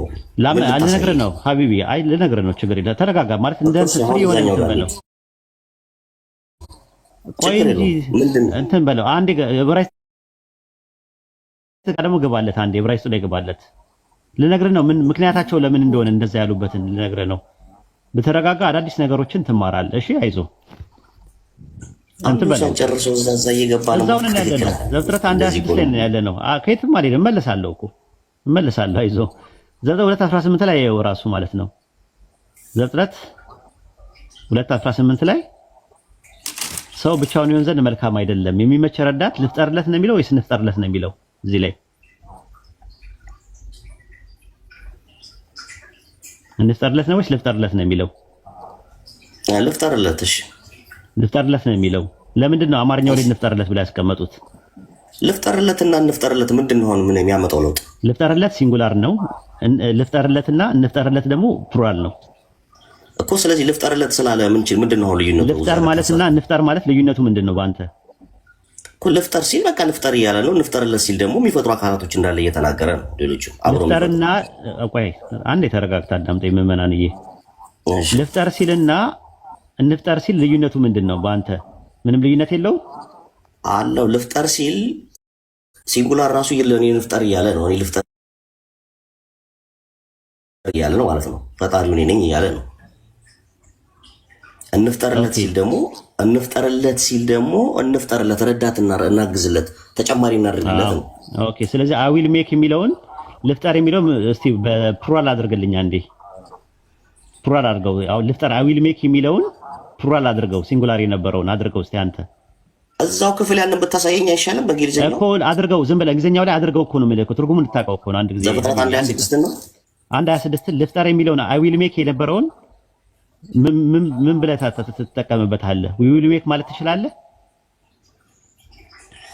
ኦኬ ዘፍጥረት 1:26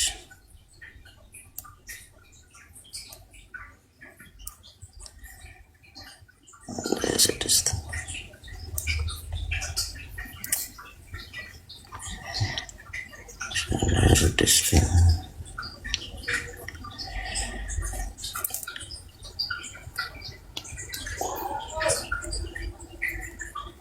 ወጥቷል። ሐሰን አልወጣሁም። ስለዚህ አሁን ምንድን ነው እዚህ ጋር የምትለኝ? አሁን ዘፍጥረት 1:26 ላይ ዊ ዊል ሜክ ይኸውልህ እና አሴ ስትል በዕብራይስጥ ይኸውልህ አሴ ማለት ልፍጠር ማለት ነው። እና ብለህ ከጨመርክበት ደግሞ እንፍጠር ዊ ዊል ሜክ ማለት ነው። ያ ማለት አምፕሊቲዩድን ለማሳየት ይመጣል፣ ግነትን ለማሳየት ይመጣል።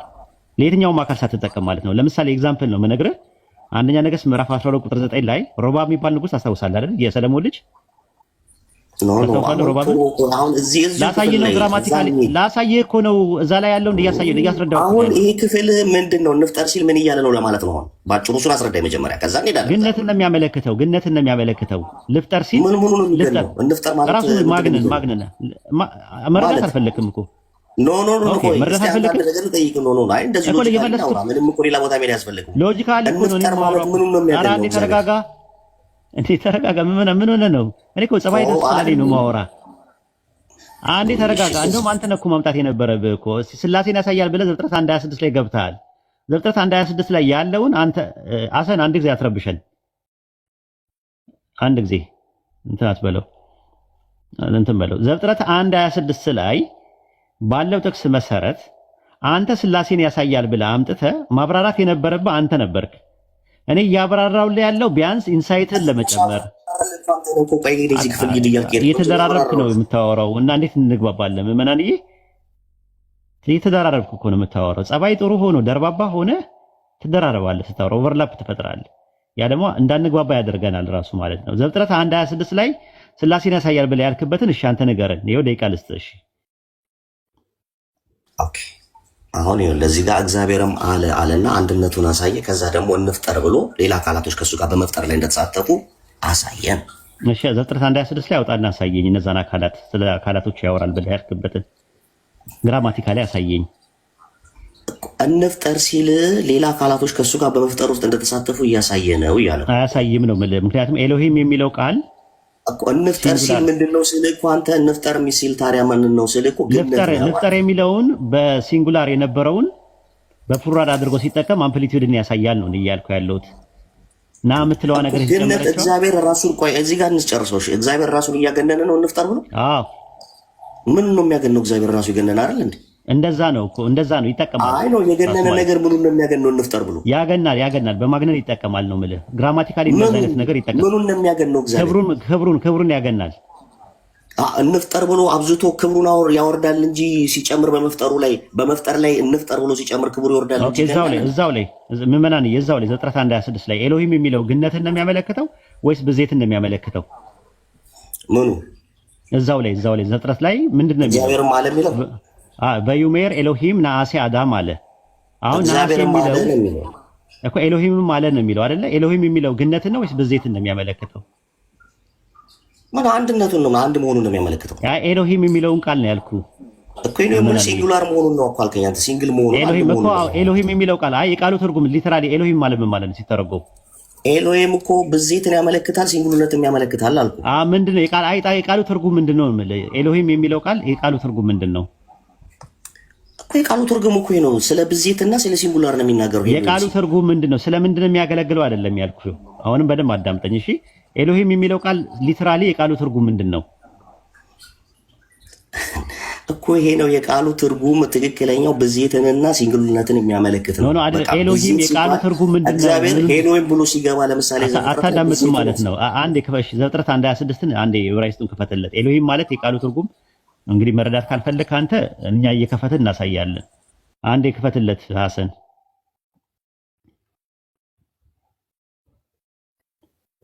ዘፍጥረት 1:26 የቃሉ ትርጉም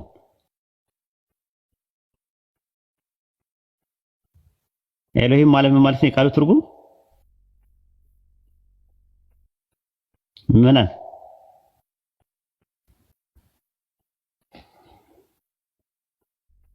አለ ምዕመናን? ይኸውልህ ዋዲ እኔ እኮ አሁን በጣም በተረጋጋ ያነበብኩ እኔ አሁን ትርጉሙን እኮ አይደል አሁን ስለ ትርጉሙ ታስረዳኛለህ ስለምናምኑ እኔ አሁን አይ እንድትረዳው ነው። ይኸውልህ በቀላሉ እዛ ጋር ነሐሴ የሚለው እንድትረዳው ኤሎሂም የሚለውን ቃል አመጣውልህ። ኤሎሂም ማለት የቃሉ ትርጉም ምንድን ነው ብዬ ጠየቅኩህ። እስቲ መልስልኝ። ምን ማለት ነው ኤሎሂም ማለት? ተርጉሙና እናንተ ንገረኝ። ተርጉምና ንገረኝ። ኤሎሂም ማለት የኤሎሃ ብዙ ቁጥር ነው አይደለ? ኤሎሃ ማለት አምላክ ማለት ነው ትርጉሙ። ኤሎሂም ማለት አማልክት ማለት ነው። ቆይ አንዴ ምዕመናን፣ ኧረ ተው ግን ኤሎሂም ማለት ሲምፕሊ ሲተረጎም አማልክት ማለት ነው አይደለ ትርጉሙ? ክፈት ሚዩትን እንትን አትበል። እሺ አማልክት። እሺ አማልክት ማለት ነው እና አማልክት የሚለው ብዜትን ነው ግነትን ነው የሚያመለክተው ለፈጣሪ ብዬ ጠየቁ እኮ። አሁን እኔ ያወራ ያለሁት አንድ ላይ ስለሆነ ሲንጉልናትን ስለሆነ አንድ 26 ላይ እኮ ነው ያለው። 26 ላይ ነኝ ያለሁት እኔም እኮ 26 ላይ ሲንጉላር ስለሆነ የገለጸው አንድ መሆኑን ሲንጉላር አይደለም እኮ ፕሉራል ነው የገለጸው ነው እኮ ማለት ኤሎሂም ማለት ፕሉራል ነው ራሱ ፎርሙ እንዴ። እግዚአብሔር ዓለም የሚለው ሆነ 26 ላይ ሲንጉላርነቱን ነው የሚያመለክተው አላልከኝም እንዴ አንተ? ለሲንጉላር ለግነት ያመለክታል እንጂ የቃሉ ትርጉም ፕሉራል ነው የምልህ። ኖ አይ አንተ ግን ምንድን ነው ያልከኝ? ኦሪት ዘፍጥረት 1:26 ላይ እግዚአብሔርም ዓለም የሚለው በሲንጉላር ነው እኮ ለአንድ ፐርሰን ነው የሚጠቀመው። አማልክት የሚለውን ለአንድ ፐርሰን ይጠቀማል ነው ያልኩህ እኔ እኮ። ኖ በሲንጉላር ነው ያልከኝ። ለሲንጉላር ፐርሰን ነው የተጠቀመው። ስለዚህ እግዚአብሔርም አለ ሲል በሲንጉላር ፐርሰን እየጠቆመ ነው። እግዚአብሔርም አለ ማለት እኮ ለሲንጉላር ፐርሰንት ያ ሲንጉላር ፐርሰን አማልክት ተብሏል አልተባለም ነው ጥያቄው። ከተረዳኝ ምዕመናንዬ እዚህ ጋር አልተባለም። አንድ ሲንጉል ነው አማልክት አልተባለ አምላክ ነው የተባለው። ኤሎሂም ተብሏል። ኤሎሂም ማለት የቃሉ ትርጉም ምንድን ነው እኮ? በሲንጉላር ነው እዚህ ክፍል ላይ የሚናገረው እኮ። አዎ ግን የቃሉ ትርጉም ምንድን ነው? ኤሎሂም ማለት የቃሉ ትርጉም ምንድን ነው? አማልክት ባንተ እኮ አማልክት ማለት ነው አልከኝ። ስለዚህ አማልክት የተባለው ማን ነው? እዚህ ጋር አንድ ፐርሰን ነው ወይስ መልቲ ፐርሰን ነው? እዚህ 1:26 ላይ ሲንጉላር ነው። አንድ ፐርሰን ነው። አንድ ፐርሰን ምን ተብሏል? አንድ ፐርሰንማ እግዚአብሔርም አለ ኤሎሂም ተብሏል። ወይ ምን ተብሏል? በአማርኛ ንገረኝ እየተረጎምኩ። እግዚአብሔርም አለ ነው እየተረጎምኩ ራሱን ኤሎሂም የሚለውን ቃል አሁን ትርጉሙን የሰጠውን ትርጉም እየተረጎምኩ ንገረኝ አንዴ። ዋሂድ አንተ እኮ ነህ አሁን እኮ ነገሩ አንተ እኮ ነህ ያልከኝ ራስህ እኮ እንዲገባ እኮ እኔ እንዲገባ ነው እኔ የምር ለመናገር እንዲገባ ነው። ልትቀይረው ነው አንተ ልቀይረው አይደለም። ኤሎሂም ማለት ቃሉ ትርጉም አንተ ያልከኝ ልናገርና ልቀጥል ይሆናል። አንተ ምን አልከኝ? ኤሎሂም ማለት ይኸውልህ ኤሎሂም ማለት የቃሉ ትርጉሙን ይኸውልህ የቃሉ ትርጉም አማልክት ማለት ነው። እዚህ ጋር አንድ ፐርሰን አንድ ዋን ሲንጉላር ፐርሰን አማልክት ተብሏል። ግን አማልክት ስለተባለ ለሱ ለዛ ለዋን ፐርሰን ሲንጉላር ነው ወይስ ማን ነው? አምፕሊቲዩድ ነው ወይስ መልቲቲዩድ ሆኖ ነው የገባው? ለዛ የገባው እሱ እንድትረዳ ነው የፈለኩት። ሲንጉላር ነው እዚህ ጋር የገባው እግዚአብሔር ማለት የሚለው ጋር ልድገምልህ ያልኩ አልገባህም። ጥያቄው አልገባህም። ልድገምልህ አንዴ እና ከገባ ገባ ነው ካልገባ ደግሞ ጦስን ይዞ ይሄዳል። አይዞህ እሺ። ዘፍጥረት 1:26 ላይ ነገሩን አጠር አድርገን አንተ አሁን እዚህ ጋር ምን ልትለኝ ነው? አይ እንዲገባ ነው እንዲገባ ይፈልግ ምንም ነገር እየገባህ አይደለም እና እንዲገባ ገብቶኛል። እኔ ስለገባኝ ነው ይሄን ነገር ያመጣው። አዳማጭም አለ። ቆይ አንዴ ተረጋጋ ምዕመናን አንዴ። ኦሪት ዘፍጥረት ምዕራፍ 1 ቁጥር 26 ላይ ኤሎሂምም አለ ሲል አለ የተባለው ፐርሰን አንድ ፐርሰን ነው፣ ሲንጉላር ፐርሰን ነው።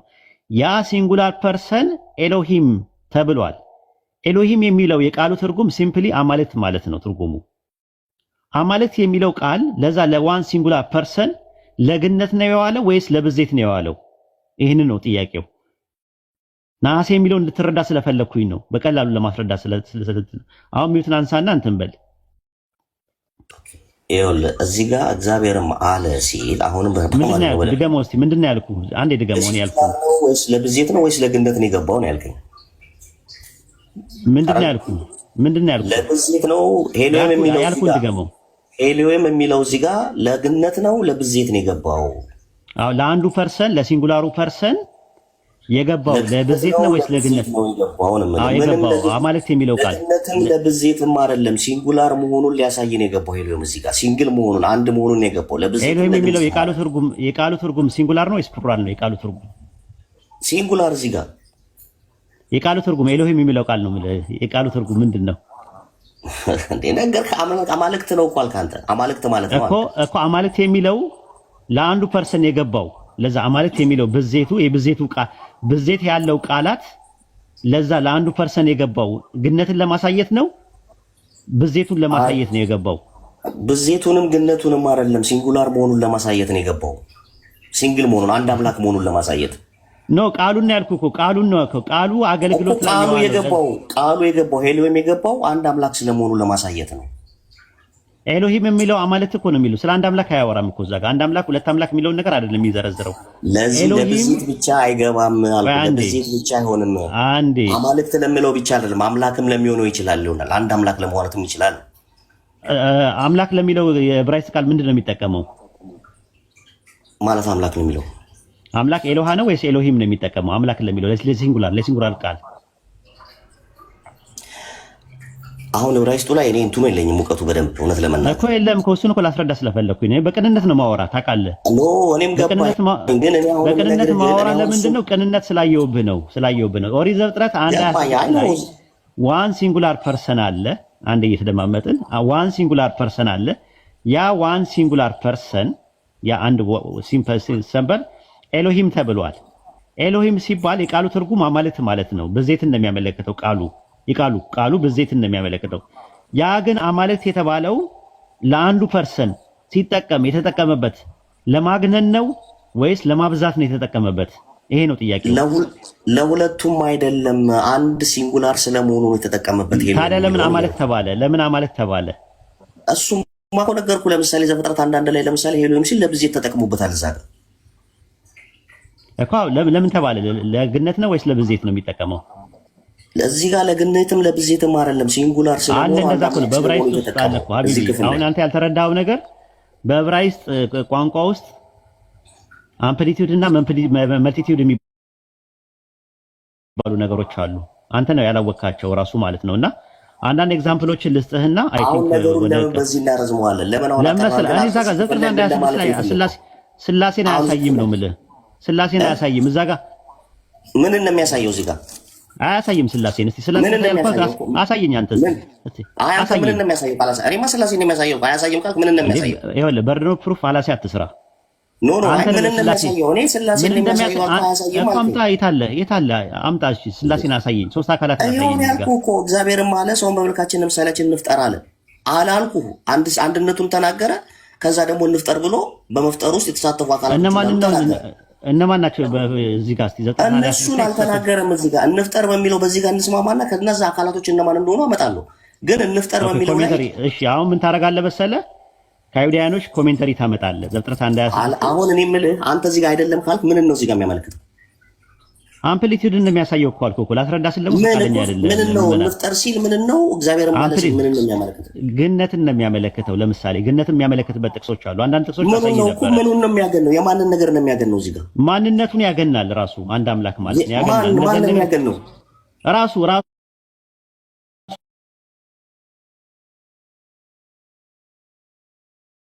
ከማን በላይ ሊያደርግ ነው የሚያገነው? አምላክ ራሱ እንደዛ አለ። በዕብራይስጥ ቋንቋ ውስጥ አለ ራሱ ነው። ምሳሌ ኤግዛምፕል ከማን በላይ ሊያደርግ ነው የሚያገነው? ልስጥህ እኮ ኤግዛምፕሎችን ልስጥህ እኮ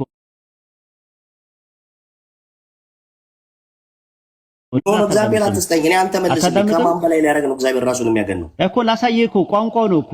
አይ አታሳየኝ። አንተ የሚያገነው ከማን በላይ ነው ራሱን እግዚአብሔር ብለህ ነው የምታስበው? እግዚአብሔር ከማን በላይ ነው ራሱን የሚያገነው? ከሱ በላይ ያገናል። ለኛ እየነገረን ያለው ለኛ ነው። እግዚአብሔር ማለት ለኛ ነው እየነገረን ያለው እያገነነ ያለው። እግዚአብሔር ራሱን ነው የሚያገነው? አዎ። ለማን ነው የሚያገነው? ለማንም አይጠበቅብንም። ለማግነን ለማን ነው ማንን የሚያገነው? ለማን ነው አይባልም። ኦልሬዲ የገነነ አምላክ አይደል እንዴ? ኖ ፋላሲ ነው እኮ ፋላሲ እኮ ነው እየተጠቀመው። ኖ ፋላሲነት ሳይሆን አሁን አንተ ያገናል ስትል ሎጂካሊ እንኳን ዝም ብሎ ቢወስደው እንዴ እግዚአብሔር እኮ ሁሉን የፈጠረ አምላክ ምንድን ነው የሚያገነው? ምን ብሎ ነው የሚያገነው? ለማን ነው የሚያገነው? ራሱን ምን ብሎ ነው የሚያገነው? ይኸውልህ እሱን ላስረዳ እኮ ስል እኮ አልፈለክም፣ ፈቃደኛ አልሆንክም። ራሱ አይ ነው ፈቃደኝነት ሳይሆን አንተ አሁን ሌላ ጥቅስ ጋር ትሄድና ለምን ትደራረባለህ? አትደራረብ። እግዚአብሔር ማለት ሲል እግዚአብሔር ማለት ሲል አትደራረብ። እንደማመጥ እንጂ ሀቢቢ ጥሩ እኮ ነው እያወራ ያለው። ዘፍጥረት 1:26 ላይ ግነትን ለማመልከት ካልሆነ በስተቀረ ኤሎሂም የሚለው አማልክት የሚለው ቃል እንዴት አንድ ፐርሰን ሆኖ አማልክት በሚለው ቃል እንዴት ይጠቀመዋል? ግነትን ካልሆነ በስተቀር ማለት ነው። አንድ ፐርሰን ነው፣ ግን ያ አንድ ፐርሰን ምን ተብሏል? ኤሎሂም ተብሏል። ለምን ተባለ? ኤግዛምፕሎችን ልስጥ። ዘጸአት 4:1 ላይ 7:1 ላይ አልክ ቅድም ሙሴ ኤሎሂም ተብሏል። ለምንድን ነው ኤሎሂም የተባለው? እቺ መልስልኝ እስቲ አለ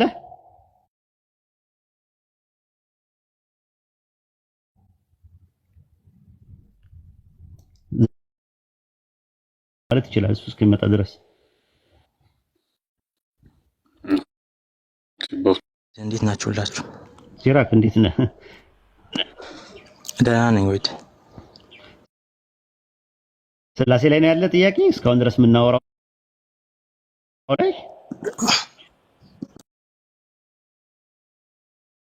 ነው ችግር የለውም። ከመጣ አስገቡት፣ እሱን አስገቡት። ካልመጣ ግን ያው አንተ ተቀጥላለህ ማለት ነው ኢንሻአላህ። እሺ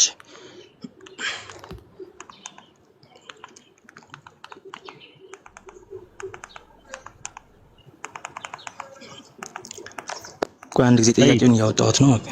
እሺ ችግር የለውም። የኔ ጥያቄ ምንድነው በቁርአን ውስጥ ኦኬ ሶሪ አላህ ልጅን ቆይ መክሊትን አስገቧት ማዳም ሳትመጣ አስገቡኝ ብላለች። አስገቧት። ሪኩዌስት ላኪ። አንድ ቦታ ያስፈልገናል ኢንሻአላህ ተተባበሩኛላችሁ ማለት ነው። ኦኬ መክሊትን አስገቧት። ጃክን አስገቡት። እሺ ቀጥል ሲራኪ ሶሪ። በቁርአን ውስጥ አላህ ልጅም ከፍጥረታት መካከል መያዝ በሻኑሮ ይይዝ ነበር፣ ነገር ግን እሱ ከዛ የጠራ ነው አይዝም ምናምን እያለ ይናገራል። እና ይሄ የመመረጥ ልጅነት ነው። አዶፕሽን ማለት ነው። አዶፕሽን አለ የሆኑ ነገሮች ይሉ ነበር እነዛ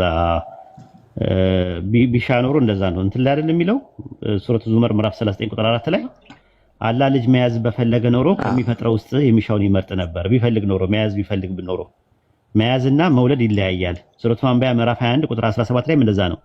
መጫወቻን ልንይዝ ብንፈልግ ኖሮ ከኛ ዘንድ በያዝነው ነበረ፣ ግን ሰሪዎች አይደለንም ይላል።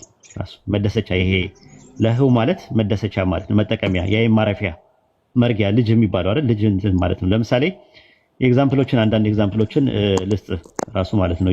ለምሳሌ እንትና ማናት የፈሮ ሚስት ምንድነው ያለችው? በእንትን ላይ ማለት የፈሮን አልኩኝ የግብጽ ንጉሱ ሚስት ምንድነው ያለችው? ሱረቱ ዩሱፍ ምዕራፍ 12 ቁጥር 21 ላይ ይህ ከምስር የገዛነው ሰው ለሚስቱም አለ መኖሪያ አክብር ሊጠቅመን ወይም ልጅ አድርገን ልንይዘው ይከጀላልና አላት ይላል። ንጉሱ ማለት ነው ለሚስቱ ምን አላት? የፈርዖን ሚስት ለፈርዖን ስለ ሙሳ ሲናገሩ ልጅ አድርገን ልንይዘው ይከጀላል አለች ይላል።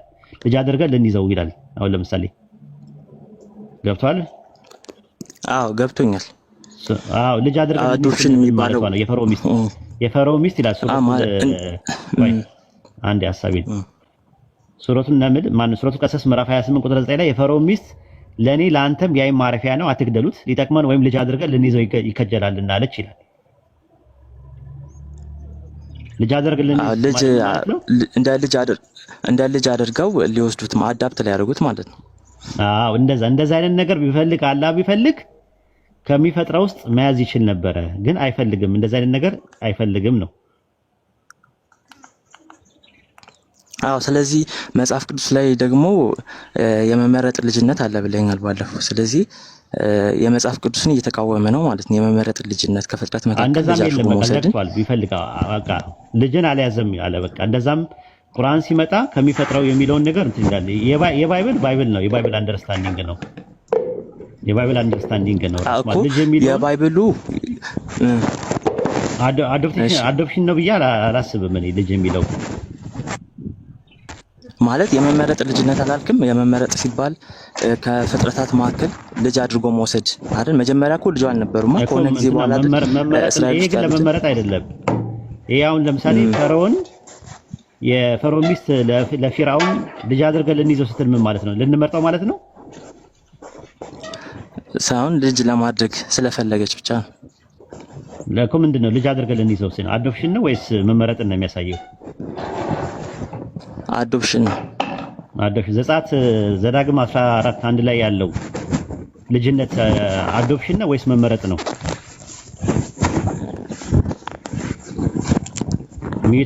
ሚት አድርጊ መክሊቴ። እሱ መመረጥ ነው። ስለዚህ ይለያያል ማለት ነው። ሁለቱ የተለያዩ ነገሮች ናቸው ማለት ነው። አዶፕትድ የሆነ ነገር ነው። አዶፕትድ ለመሰለ አዶፕትድም ነበሩ እንደዛ አዶፕሽናል የሚባሉ ነበሩ። ሞናርኪያን አይደለም ዳይናሚክ ሞናርኪዝም የሚባሉ ነበሩ። ታስታውሳለህ? ፈጣሪ ልጅ አለው ይሉና ግን ልጅ ያለው በእንትን ነው አዶፕት ነው የማደጎ ልጅ ሆኖ ብለው ያስባሉ። እነሱንም ጭምር ነው የተቃወመው ቁርአን። እሺ ሌላኛው ጥያቄ ደግሞ ኢየሱስን እግዚአብሔር ስለመረጠው ነው ልጅ ያደረገው አይደል? እንደ እስራኤል እንደ ባይብል ኮንቴክስት እንደ ባይብል ኮንቴክስት ኢየሱስን ስለመረጠው እግዚአብሔር ልጅ አደረገው። ስለዚህ ስለመረጠው ደግሞ እግዚአብሔር ቀባው ማለት አይቻልም። ስለመረጠው ቀባው የተቀባበት ምክንያት ባይብል ይናገራል አይደለ? በእውነት ምክንያት ነው የተቀባው ይላል አይደል? በምንድን ነው የተቀባው? በሁለት ምክንያት በመንፈስ ቅዱስና በኃይል ቀባው ነው። በምን ቀባው አይደለም ያልኩ። በምን ቀባው ኖሮ በምን ምክንያት ያለ በምን ምክንያት ነው ያልኩ። በምን ቀባው አይደለም ያልኩ። በምን ምክንያት ነው የተቀባው? ምክንያቱ እኔ የቀባው ስለመረጠው ነው ብዬ ነው የማምነው። መጽሐፉ ሁለት ጥቅሶች ላይ ምክንያቱን ይናገራል አይደለ? አንደኛ ዕብራውያን 1 ምዕራፍ 1 ቁጥር 9 ላይ ስትመለከተው ጽድቅን ወደድክ አመፃን ጠላ፣ ስለዚህ እግዚአብሔር አምላክህ ከባልንጀሮች ይልቅ በደስታ ዘይት ምን አለ? ቀባ ይላል። የተቀባበት ምክንያት ምንድነው አለ? የመጀመሪያው ጽድቅን ስለወደደ እና አመፃን ደግሞ ስለጠላ። ይሄ መጀመሪያው ማለት። ሁለተኛው ደግሞ የሉቃስ ወንጌል ምዕራፍ 4 ቁጥር 17 ላይ የጌታ የያህዌ መንፈስ በእኔ ላይ ነው፣ ለድሆች ወንጌል ሰብክ ዘንድ ምን ብሎኛል አለ? ቀብቶኛል። የተቀባበት ምክንያት ለምንድን ነው? እዚህ ጋር ደግሞ ለድሆች ወንጌልን ይሰብክ ዘንድ። ስለዚህ ከዚህ ውጭ ያለ ስለተመረጠን የተቀባው የሚል ነገር አለ? አንተ ደግሞ በተራ ትሰጠኛለህ ካለ ማለት አሁን አንተ ካልከው ላይ ጽድቅን ስለወደደና አመፃን ስለጠላ፣ ስለዚህ ኢየሱስ ጽድቅን ስለወደደና አመፃን ስለጠላ እግዚአብሔር በዛ ምክንያት መረጠው ብዬ ነው ማምነው። በዛ ምክንያት መረጠው። ስለመመረጥ አይደለም፣ ስለመመረጥ ሳይሆን ስለመቀባት ነው። የተቀባው ስለተመረጠ ነው አልከኝ። አንተ አሁን የተቀባው ስለተመረጠ ነው የሚል ጥቅስ ማስረጃ ስጠኝ ካለ እንዳቅ። ዛሬ አዲስ ስለሆነ ማለት ነው ሰምቼው አላውቅም። ማለት አሁን ኢየሱስ የተመረጠው ጽድቅን ስለወደደና አመፃን ስለጠላ ነው። ስለዚህ ጽድቅን ስለወደደና አመፃን ስለጠላ እግዚአብሔር መረጠው። ስለመቀባት ነው የምናወራው። የተቀባው ስለተመረጠ ነው አልከኝ። አንተ የተቀባው ስለተመረጠ ነው የሚል ድምዳሜ ላይ ያደረሰውን ሐሳቡን ከባይብል ላይ እንትን በለኝ። ኤግዛክት ወርድ ፋላሲ እየሰራው አይደለም ያለሁት። ሐሳቡን የፈለኩት ቃል በቃል አይደለም የፈለኩት። ቃል በቃል ሳይሆን ሐሳቡን እስቲ እንደዛ የሚደግፍህን ጥቅስ ስጠኝ ያልኩ ካለ በሐሳብ ደረጃ። አይ እኔ ተረዳሁት፣ አያይዤ ሁሉን ተረዳሁት እንጂ መጽሐፍ ቅዱስ ላይ የተጻፈ ነገር። ስለዚህ ኤክሶጄሲስ ነው ማለት ኤክሶጄሲስ ነው የተጠቀምከው፣ ኤክሶጄሲስ አይደለም የተጠቀምከው። እኔ የፈለኩት ደግሞ ኤክሶጄሲስ ነው የምፈልገው ማለት ነው። ፈትዮት ነው የምፈልገው እንጂ ሰግዮት አይደለም። ሰግዮት ከሆነ ደግሞ ምንድነው የሚሆነው? ሄርሜኔቲክስ ሳይሆን ሆሞሌቲክስ ነው የሚሆነው። አንተ የተጠቀምከው የትኛው ነው? ሆሞሌቲክስ ነው ሄርሜኔቲክስ ነው የተጠቀምከው? ሆሞሌቲክስ ማለት ምን ማለት ነው እንዴ? አውቀህ ነው ሲራክ? እውነት አላውቀውም። እኔ እንደዚህ ሰምቼ አላውቅም። ሄርሜኔቲክስ ማለት የስነ አፈታት ጥናት ማለት ነው። መጽሐፉ ላይ ያለውን ነገር ኤክሶጄሲስ ስታደርግ ወይም ደግሞ መጽሐፉ ላይ ፈትዮት ስታደርገው ገብተህ ውስጡ ስትፈታው ቋንቋውን ይዘህ ኮንቴክስቱን ይዘህ ቴክስቱን ይዘህ ከዛ ደግሞ ሊንጉስቲካል አፕሮች ግራማቲካል አፕሮች አድርገህ ስትጠቀም ምን ይባላል? ኤክሶጄሲስ ይባላል ማለት ነው። ፈትዮት ይባላል። ኤክሶጄሲስ ደግሞ ማለት ደግሞ ምንድነው? መጽሐፉ ያላለውን መጽሐፉ ላይ እየከተቱ መረዳት፣ ማስረዳት፣ እየከተቱ እየጠመዘዙ ማውራት ምን ይባላል? ኤክሶጄሲስ ይባላል። ምን ይባላል? ይሄ ሰግዮት ይባላል። መሰግሰግ የሚጠቀሙ ነገር ምን ይባላል? ሆሞሌቲክስ ይባላል። ስብከት ብቻ በባዶ አየር ላይ ያለ ከኪስ እያወጡ ማውራት ማለት ነው። እንደዛ እንዳይሆን አሁን ኢየሱስ የተቀባበት ምክንያት ለተመረጠ ነው የሚለው አለ ወይ ነው መጽሐፉ ላይ። ቅድም እኮ ጠየቁ ወይ ኢየሱስ ስለተመረጠ ነው ወይ የእግዚአብሔር ልጅ ሆነው አልኩ። አዎ ስለተመረጠ ነው አልከኝ፣ እንደ እስራኤል አልከኝ። ስለዚህ ኢየሱስ ስለተመረጠ የእግዚአብሔር ልጅ ከሆነ እኔ ደግሞ የተመረጠበት ምክንያት ደግሞ አንተ ቅድም ኢየሱስ የተባለበት ምክንያት ወደ 3 ወደ 4 ምክንያቶች አሉ የሚመጡበት ነው ያልኩ። 1 2 3 4 እያልን ስንዘረዝር ነበረ አይደለ? አዎ እሱማ ግን ቅድም እኔ ስጠይቅ ኢየሱስ የእግዚአብሔር ልጅ የሆነው ስለተመረጠ ነው ወይ አልኩክ። ከዛ አዎ ስለተመረጠ ነው የእግዚአብሔር ልጅ የሆነው አልከኝ። ልክ እንደ እስራኤል አልከኝ። ስለተመረጠ የሚል አለ፣ ስለተቀባም የሚል አለ፣ እንደና ደግሞ እንትንም ስለሆነ አለ። ምንድነው? ስለተፈጠረም አለ። በተለያየ ነገር ነው የሚያስቀምጠው ባይብል ላይ ማለት ነው። ዋት ኢዝ ዩር ፖይንት? መጨረሻ ላይ የእኔ ፖይንት ምንድነው? የኢየሱስ መመረጥና መቀባት ይገናኛል የሚለውን እንትን ለማለት ፈልጌ ነው። መመረጡ ማለት የተመረጠበት የተቀባበት ምክንያት ስለተመረጠ ነው። ኢየሱስ ስለተመረጠ ቅድም አንተ እንዳልከው ጽድቅን ስለወደደ አመፃን ስለጠላ ለዛ እግዚአብሔር መረጠው ማለት ይሄ ደግሞ እግዚአብሔር መንፈስ የሚለውን ነገር ነው እኔ የፈለኩት።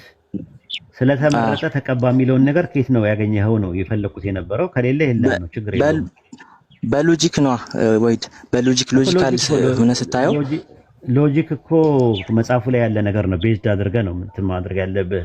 የሆነ ደሊል ያስፈልጋል፣ ጥቅስ ማስረጃ ያስፈልጋል። ስለተመረጠ ተቀባ የሚል ነገር ማስረጃ የለም ራሱ ማለት ነው። እሱ ግን ያው የተመረጠው ደግሞ እንደዛ ብቻ እንትኑ ያስኬዳል ነው። በቃ አይ ጥሩ ነው። በቃ ይበቃሃል። ነው በቃ ጥያቄው ከተመለሰልህ በቂ ነው ማለት